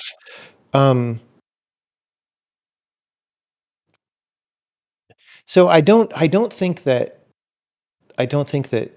sequels are inherently not interesting or whatever. It's just like they weren't interesting for those two games, right? That I did, but um, there's one project that I've had simmering off on the side for a long time that's very deliberately meant to be not exactly sequelized, but extended and expanded over time. Where we just go keep revisiting the same thing, and let's add this thing on over here and that thing on over there, and it becomes bigger. Um, so I think that could be very interesting, right? If the creative idea that you have is something about making a big world that you iterate on, then that's that's totally a reasonable thing, right? Um,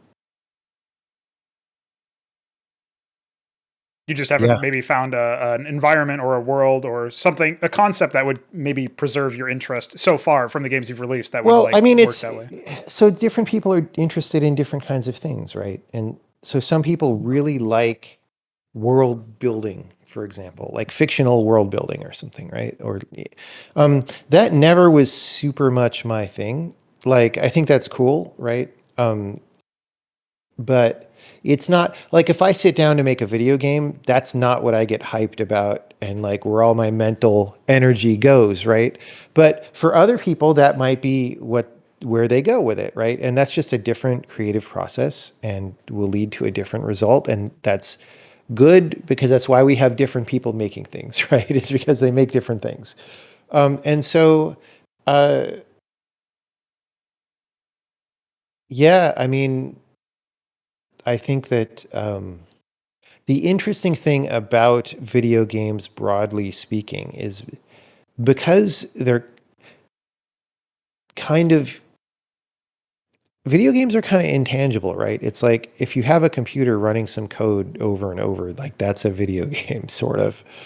And it could be all sorts of different things, right? And the fact that it's such a malleable, or it's such a substrate with so many possibilities means that there's so many different things we can do with that. And I think we should be trying to explore as many different avenues um, as we can to see where games can go. So one thing that I've been thinking lately, I grew up reading a lot of science fiction books, right? It's fiction, a lot of these are like heavily world building things. Some of them are like cool short stories, but some of them are like, here's 5 books that all expound on different things. And that's, you get this kind of like big architecture from reading those 5 books that you don't get from a shorter thing. And that's interesting. And that was something that that medium of science fiction would do, especially science fiction as opposed to regular fiction, because it's like we're postulating some what if question and then we're building out all the consequences of that what if over time. And that's interesting, right? And what I was thinking of was like, video games are sort of really the new version of that in some way. Like they're more inherently about that, because to make a video game world, like the world has to kind of function, right? And that's a little bit more of a serious thing. Like I go back and read some of the old science fiction stuff that I liked when I was a teenager or whatever. And like, honestly, a lot of it's not very good. Some of it's still very good, but a lot of it is not. Some of it is completely unreadable. Um, Is there an and example of something specific from, you don't need to necessarily name I, books or whatever, I, but this year I reread a few novels in a series, and I'm not going to say what it is because I don't want to sure, yeah. like, but it was horrible. Was It there was something specific in there is what I was getting at. Like what was there an example, like something you could point to is like sort of like the Master Chief Halo animation example I gave about No, I bugs. mean, what I would say is a more broad thing, which is that like, okay, the interesting part of science fiction is supposed to be this postulation of a world where, you know, there's some kind of advancement has been made or whatever, and what does that mean? How does the world or the universe work once, you know? And if I go back and read some of these things that were written earlier, especially, they like don't really do that. Like they do a tiny amount of that in a couple places, and like a lot of the rest of the book is just kind of this happened and then that happened and that happened, and it's not really.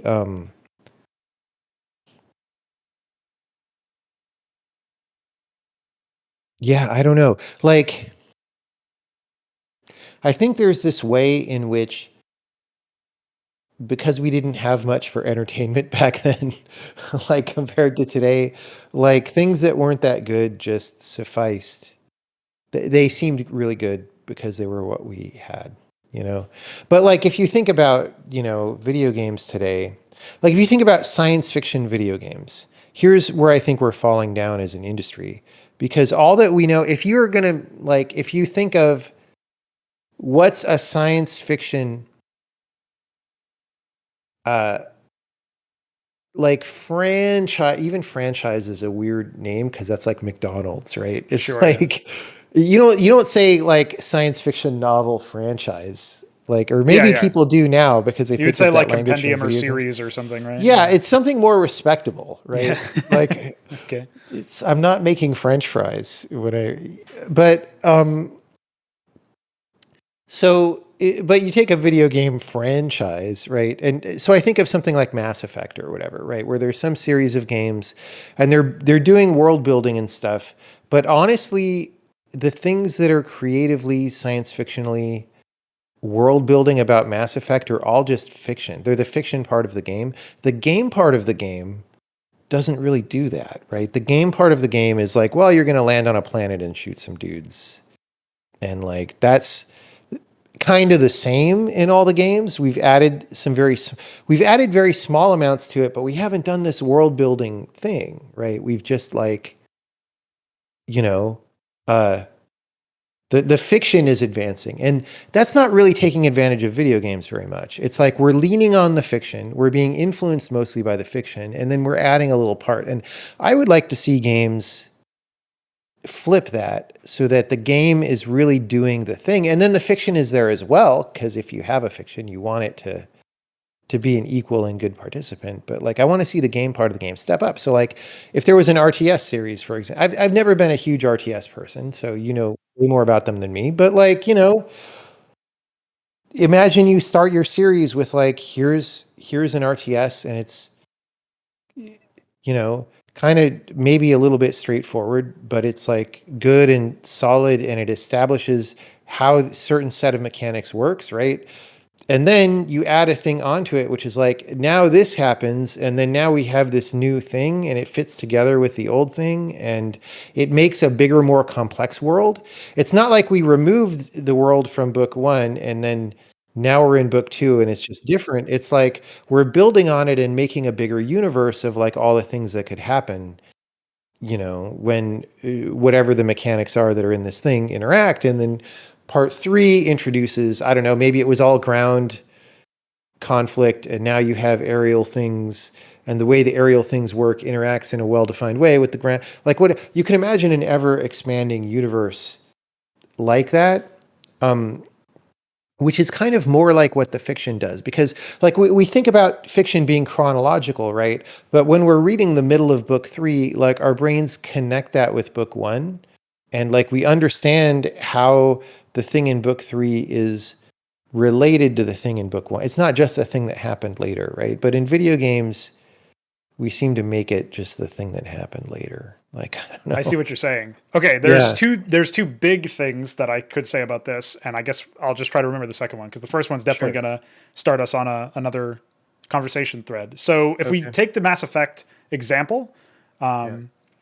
you mentioned that the fiction advances, but the game stays the same. And another thing that I've definitely observed of RPGs specifically is that they almost try to, like, the gameplay designers don't necessarily coordinate with the story designers, or if they do, it's not in a productive way for this particular problem to be Yeah. Yeah. resolved. And as a result, you'll get a game designer idea that goes in and it says, if you push this button or you do this action, you can like teleport to the enemy and then melee attack them or something. And Yeah. then that is like actually leveraging something that wouldn't be possible without, like, I guess you could do it in a fantasy world, but like it has to be somewhat fantastical either through science fiction or some other magic. And that's like leveraging the fiction through the game in a sort of way, but that's entirely optional because RPGs have to support like a bunch of different playstyles. Mhm. And the other things that we support don't leverage the fiction. I mean, if you really read through a lot of the lore, you might find out that, for example, in the first game, the reason why you don't have to reload is because you've got these like giant chunks of lead inside your gun, which are sliced off very small, precisely, and then fired out as like a cannon projectile or like a railgun type thing. And that's why you don't have to reload. And like it's almost impossible that you would ever run out of ammo in the lead because it's literally just superheated lead. And then for some reason in the second game, I guess they decided you should reload, they swapped that out, and I don't know what their justification was, but now you've got like regular reloading. So like even between the two games we have a disconnect. But even knowing that doesn't change the actual interaction of shooting, even if it was still leveraging the fiction, because you're still just shooting. And I guess maybe overheating might be a way to tie that in as a gameplay system, but it's not.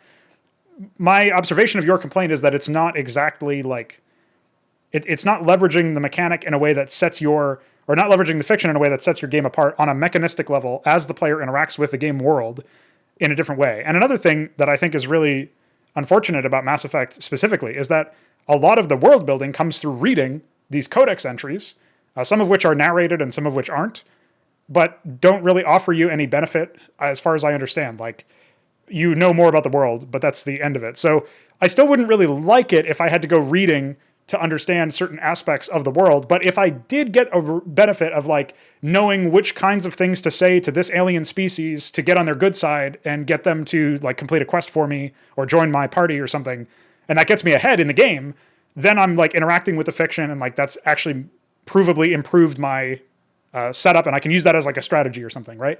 Or maybe I read and I find out, like, this is another very basic example, but like, oh, this enemy has a weak spot in this spot if they're this alien type, and I know that because I read now. And I still don't think that's like great, but at least you have that interaction between the fiction and the game, like the player themselves. And so now you've gotten something for engaging with the fiction. You can use that in the game. And that's still not even what Mass Effect does because those examples aren't even in there. I mean, they might like describe stuff that's already super obvious just from observationally looking at an enemy, like, oh, I have to shoot it in its head or something. But at that point, it's no different than all of the other shooters, right? So essentially, like, I mean, I guess the question really is what would there be, is there an easy example of like a counterfactual? Because something I've observed a lot is when I'm trying to make like compelling RTS content, there's a huge amount of people who say like, oh, if it's single player and it's against AI or it's like skirmish against AI, like that's just boring. And the only way to make it not boring is to make the AI like super powerful and then no human can compete with it. And I'm like, well, no, there's like a ton of different ways you could, go between the lines. You can make the AI not cheat. as much as it like if it's a computer player, it's never going to get tired and it's going to be really good at like micromanaging and multitasking. But a player can do those things to some degree of competence, and they only have to play maybe one game if they want to. So they don't like endurance doesn't factor into it. So there's all these different things that a player can still compete with if you make the AI actually engage with like the same core mechanics that the player is. And you don't necessarily know this as somebody who's outside of the RTS world, but like almost every single AI in RTS games at a high difficulty level just cheats. Or even, for example, I talked about Brood Wars campaign. They just start out with like 20,000 resources, which is like an absurd amount, and you probably won't run out of that. And Yeah. they also don't even use it. So like they start out with like half the map under their control or more, and then they're just an objective, and you like slog through them until the game is over, and that's like it. So that's the mission for most of the time you're even playing as an RTS, and then other times you're like controlling one dude in a micro mission or something. So there's like these very different things that don't really like. The conceit within an RTS for a lot of people is that if you play the single player, it doesn't prepare you at all for multiplayer, and then you just get your ass handed to you over and over again by people who are better at the game than you.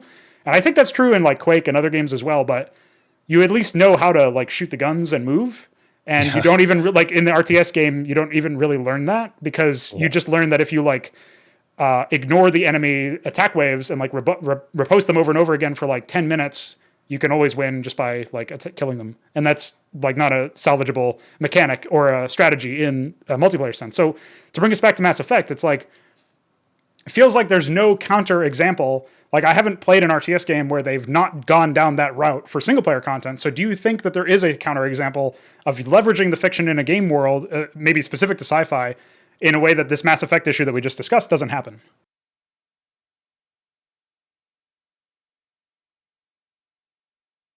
I'm not really sure. Like, no real example is jumping to mind. Um, I think though, like what I was even talking about before is even simpler than that because sort of what you're talking about here is actually pretty hard to do, in the sense that it's like, okay, it's a video game. You want it to have pretty complicated and interesting involved gameplay, and you want it to have some interesting fiction that people can get into and all that. And those two things have to cooperate and interoperate very well, right? And I think that's pretty hard, and I think it's hard enough that people don't even try usually, in part because they don't have other examples of it being done. So like people, a lot of designers probably just don't even know what that looks like, you know, because it's just not the tradition of games that they grew up in. But even what I was saying before is even one step simpler than that because it was I mean maybe you would end up turning it into the same thing, but kind of what I was saying was in the way that fiction is complex and just highly dense and connected over time if you read like this series of novels or something. When games do sequels, even the gameplay doesn't really do that. It's like the gameplay maybe adds one or two things, right? Or set pieces, right? Yeah. It's like what's the minimum amount of gameplay change that we could do and still do the next thing? And it isn't complex and connected in that way. And so you could imagine doing that without even doing this kind of connection between the story and gameplay that you're talking about. Now, I think it's better if you do the thing that you're talking about as well, but I also think that it's actually pretty hard because um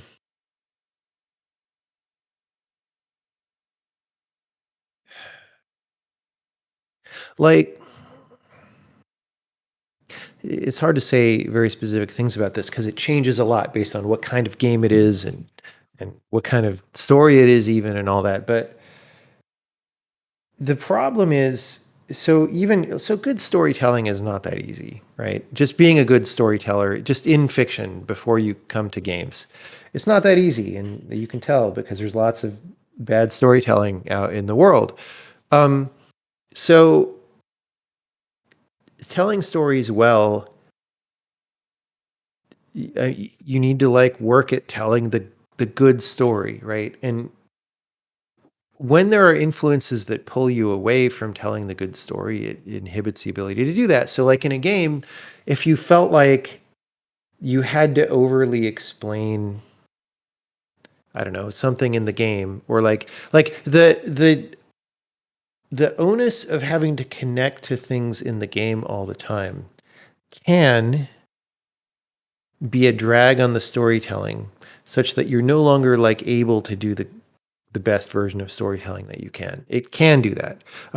Maybe it doesn't have to, but like we haven't figured out the video game tradition of how to do that very well then, if it doesn't have to, right? And so, we end up with all these games with what I think, I mean, people are free to disagree with me, but I think storytelling in video games is mostly very bad. Like, just compare it to like a really good movie, or a really good novel or something, and the story in the game is just like you wouldn't bother to read it if it were a 500-page novel, right? Because not that much happens. It's not that interesting. It's very much like other games that you've played. Um, and so why is that? Well, because part of it is we just haven't done a good job. But part of it is also this other thing, which is as a medium, there's several things. As a medium, if you're going to integrate story with games, that's actually pretty hard.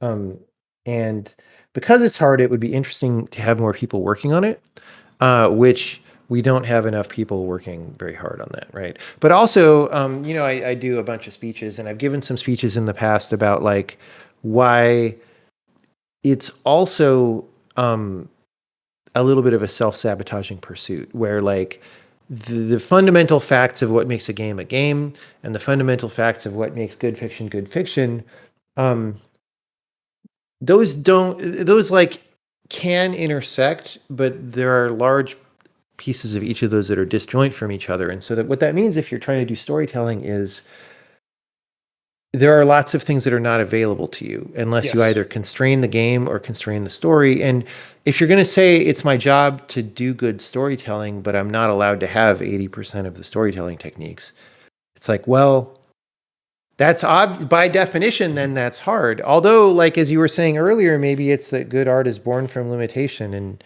maybe you need to go with that 20% of techniques. It's not even 20. It's like It's very 50 or limited. 60%. It's just not all of them, right? Um, but on the other hand, maybe we have other things that pertain to storytelling that we haven't explored very thoroughly yet as a medium that could add, right? And that aren't very easily done in a novel or a film. Like, it's hard to say. And like, I just don't feel like we've done a very good job thinking seriously about these things So as a medium. this takes me to my second big point that I was going to make after the Mass Effect example came up. And so I think you know as well as anybody else that environments can tell a massive amount of story, in the sense that maybe Sure. they can establish fiction, but they might not establish fiction or world building in the same sense that we're used to. But I mean, an obvious example is if you see, I don't know, it's your average war game. You walk over to a corner and it's got like debris on it, and maybe like a chunk of a wall is missing, and you're like, oh, there must have been an explosive that went off here, right? And so you've already in your head imagined what kind of event had to happen in this area in order for it to result in that way.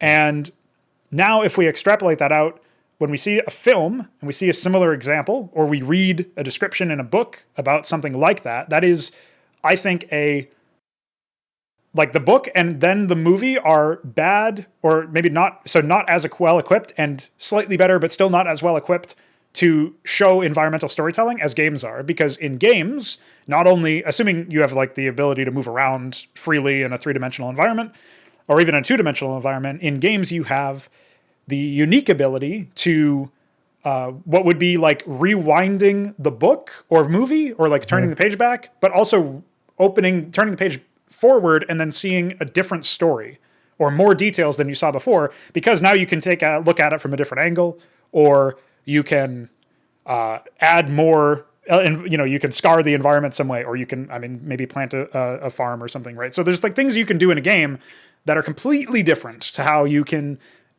really engage with something like an environment.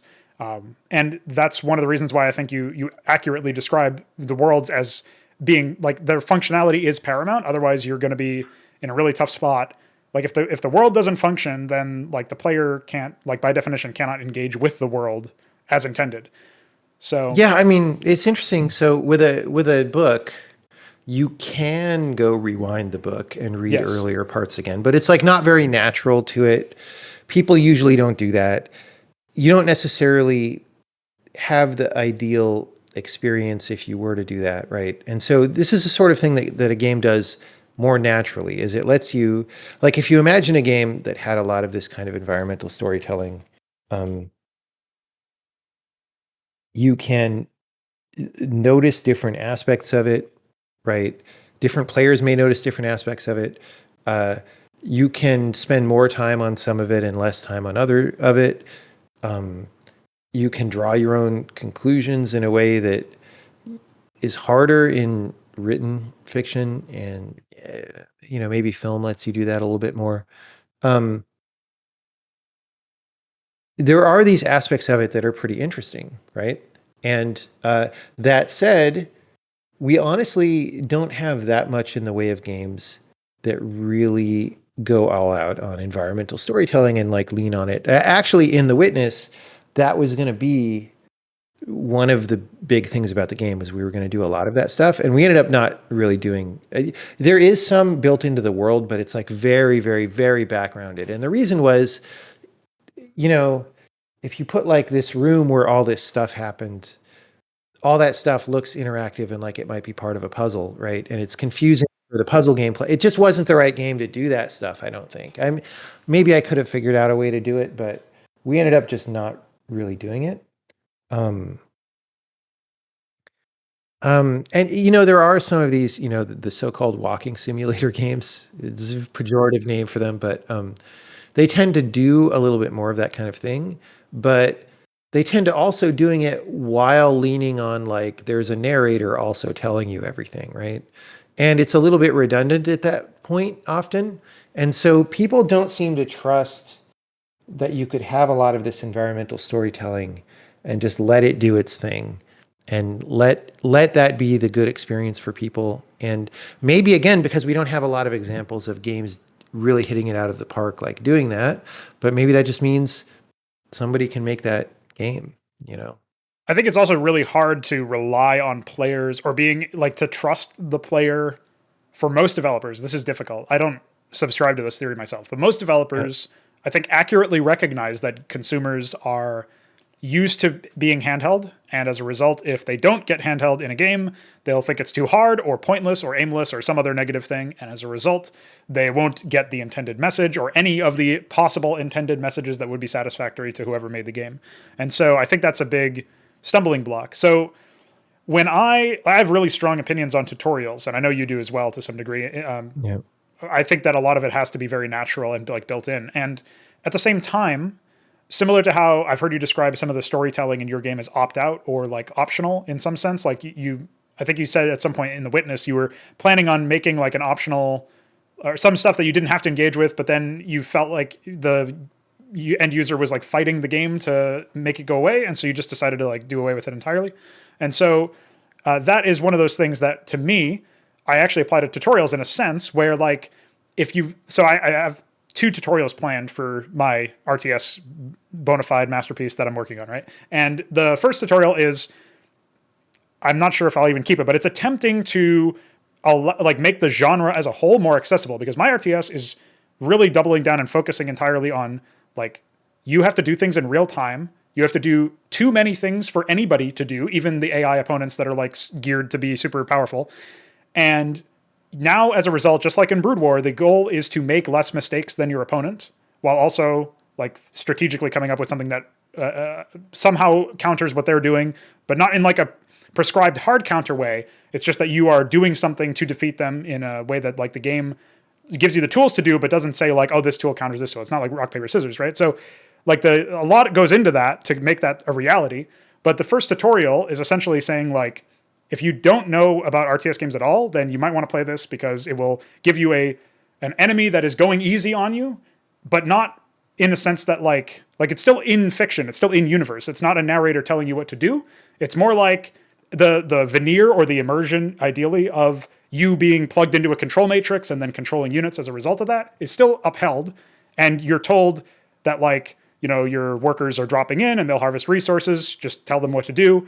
And then, like, you're expected to sort of figure that out yourself. And so there's no instructions that say, like, narrator says, right click on this unit to issue an attack command targeting that unit or something like that, right? It's almost like something that you either you enable like verbose tooltips and you read at your own leisure, or you like figure that out intuitively.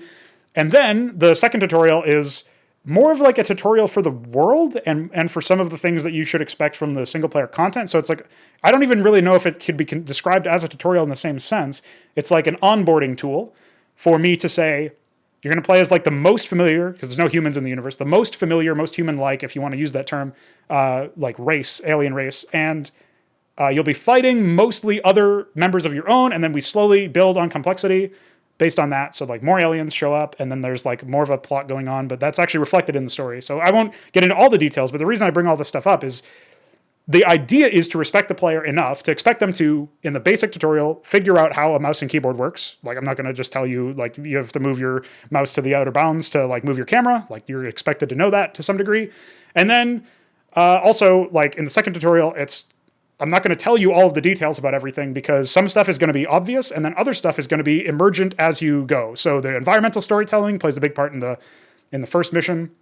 And then, I mean, it's going to play a big part in all of them, but like later on, you'll see, oh, this enemy is using like more of this kind of unit than that kind of unit. And that should eventually start to trigger in your brain as like, this unit is better for this strategy. But I'm not saying this at any point, and I'm not even like warning like, oh, prepare for an air assault. Like, that's not a dialogue line, right? Because you'll see, like, if you scout the enemy, you'll see air units. And if they attack you, you'll see them because they're attacking you.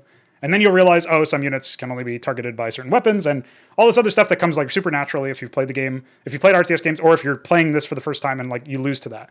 But the idea is that you can still lose even in the tutorial, which is like a totally foreign concept to most people.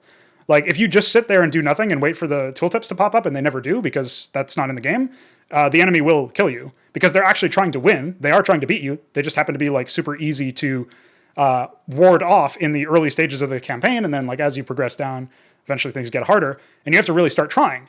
Even like if you're a seasoned player, like even in the first couple missions. So the idea is that no matter what you do, you have to engage with the core game mechanics in order to find victory in the game.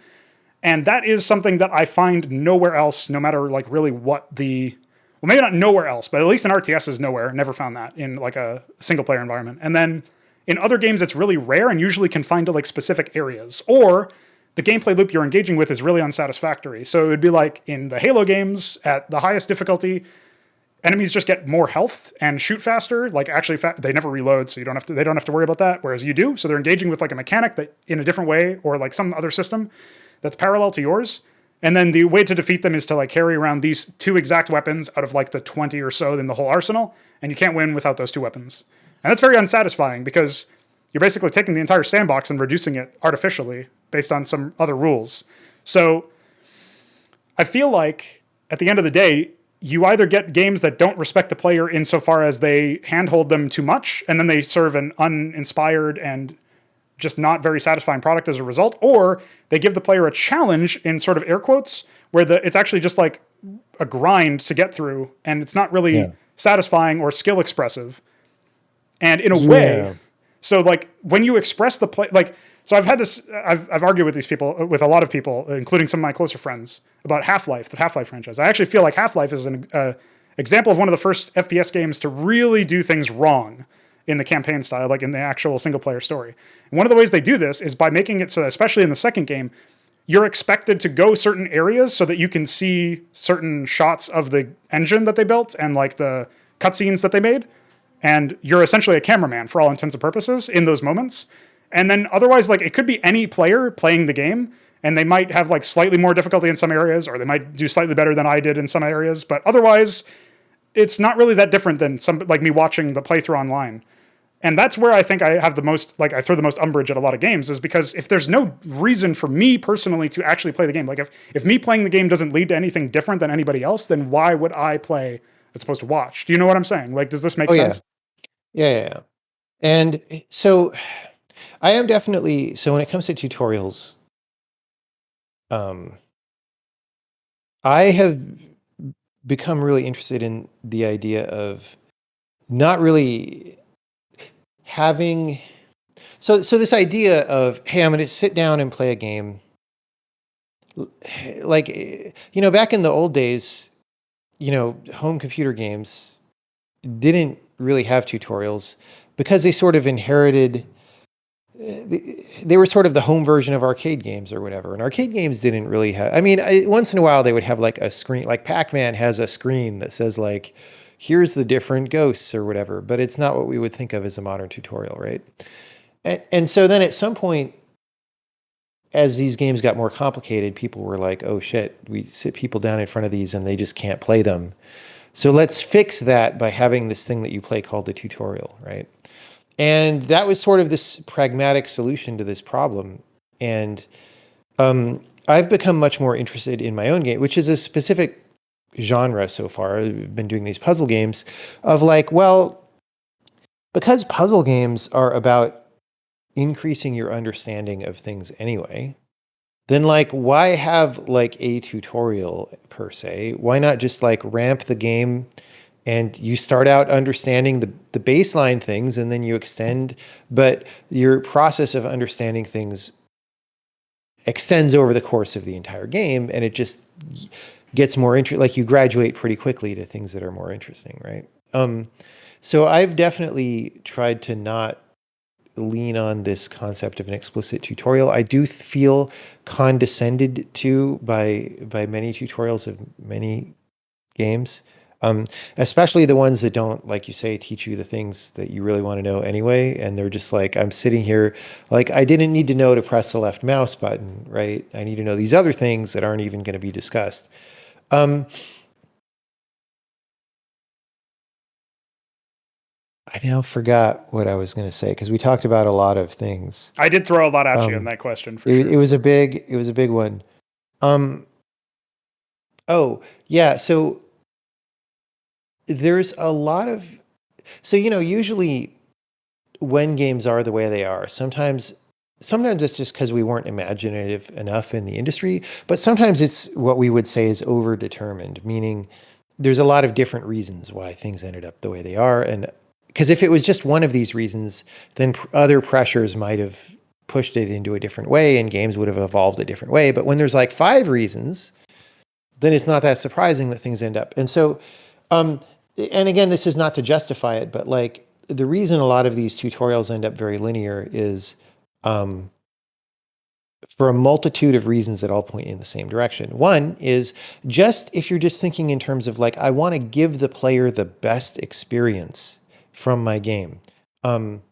The temptation is to control that experience extremely because that's how you make sure it's the best, right?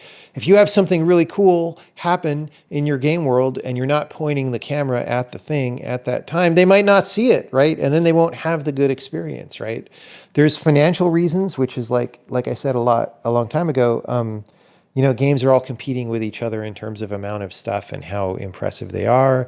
And um, if you spend your budget for the video game and all of that budget doesn't end up on the screen, then you effectively had a lower budget for your video game, right?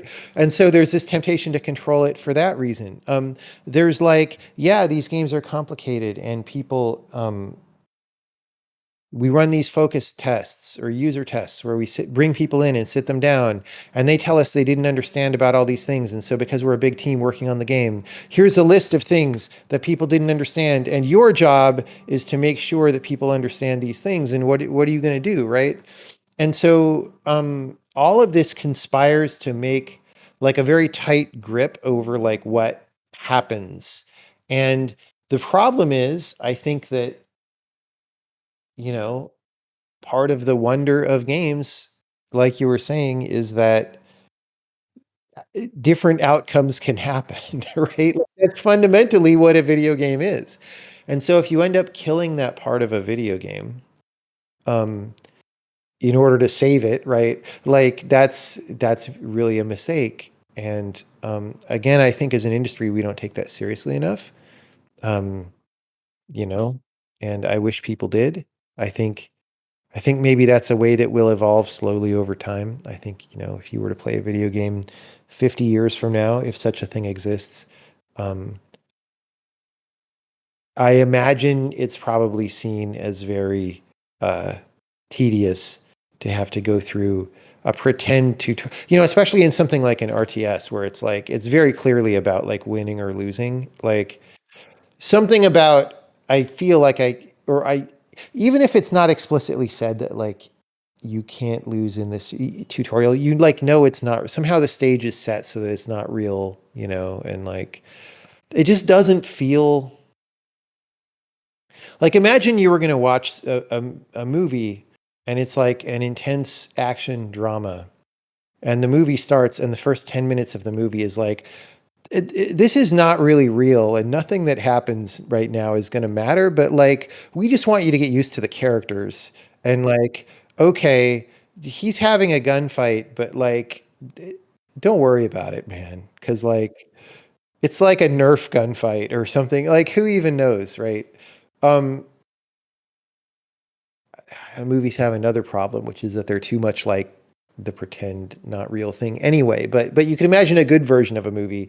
You wouldn't start the good version of the movie with that, but then somehow we do it in games, right? And so I don't know. There's a lot to figure out in games, which is part of what makes it interesting. Yeah, and I have a feeling we could talk for a lot longer on some of these subjects, but I am conscious of It's time, so Yeah, it's time for me to go, I think.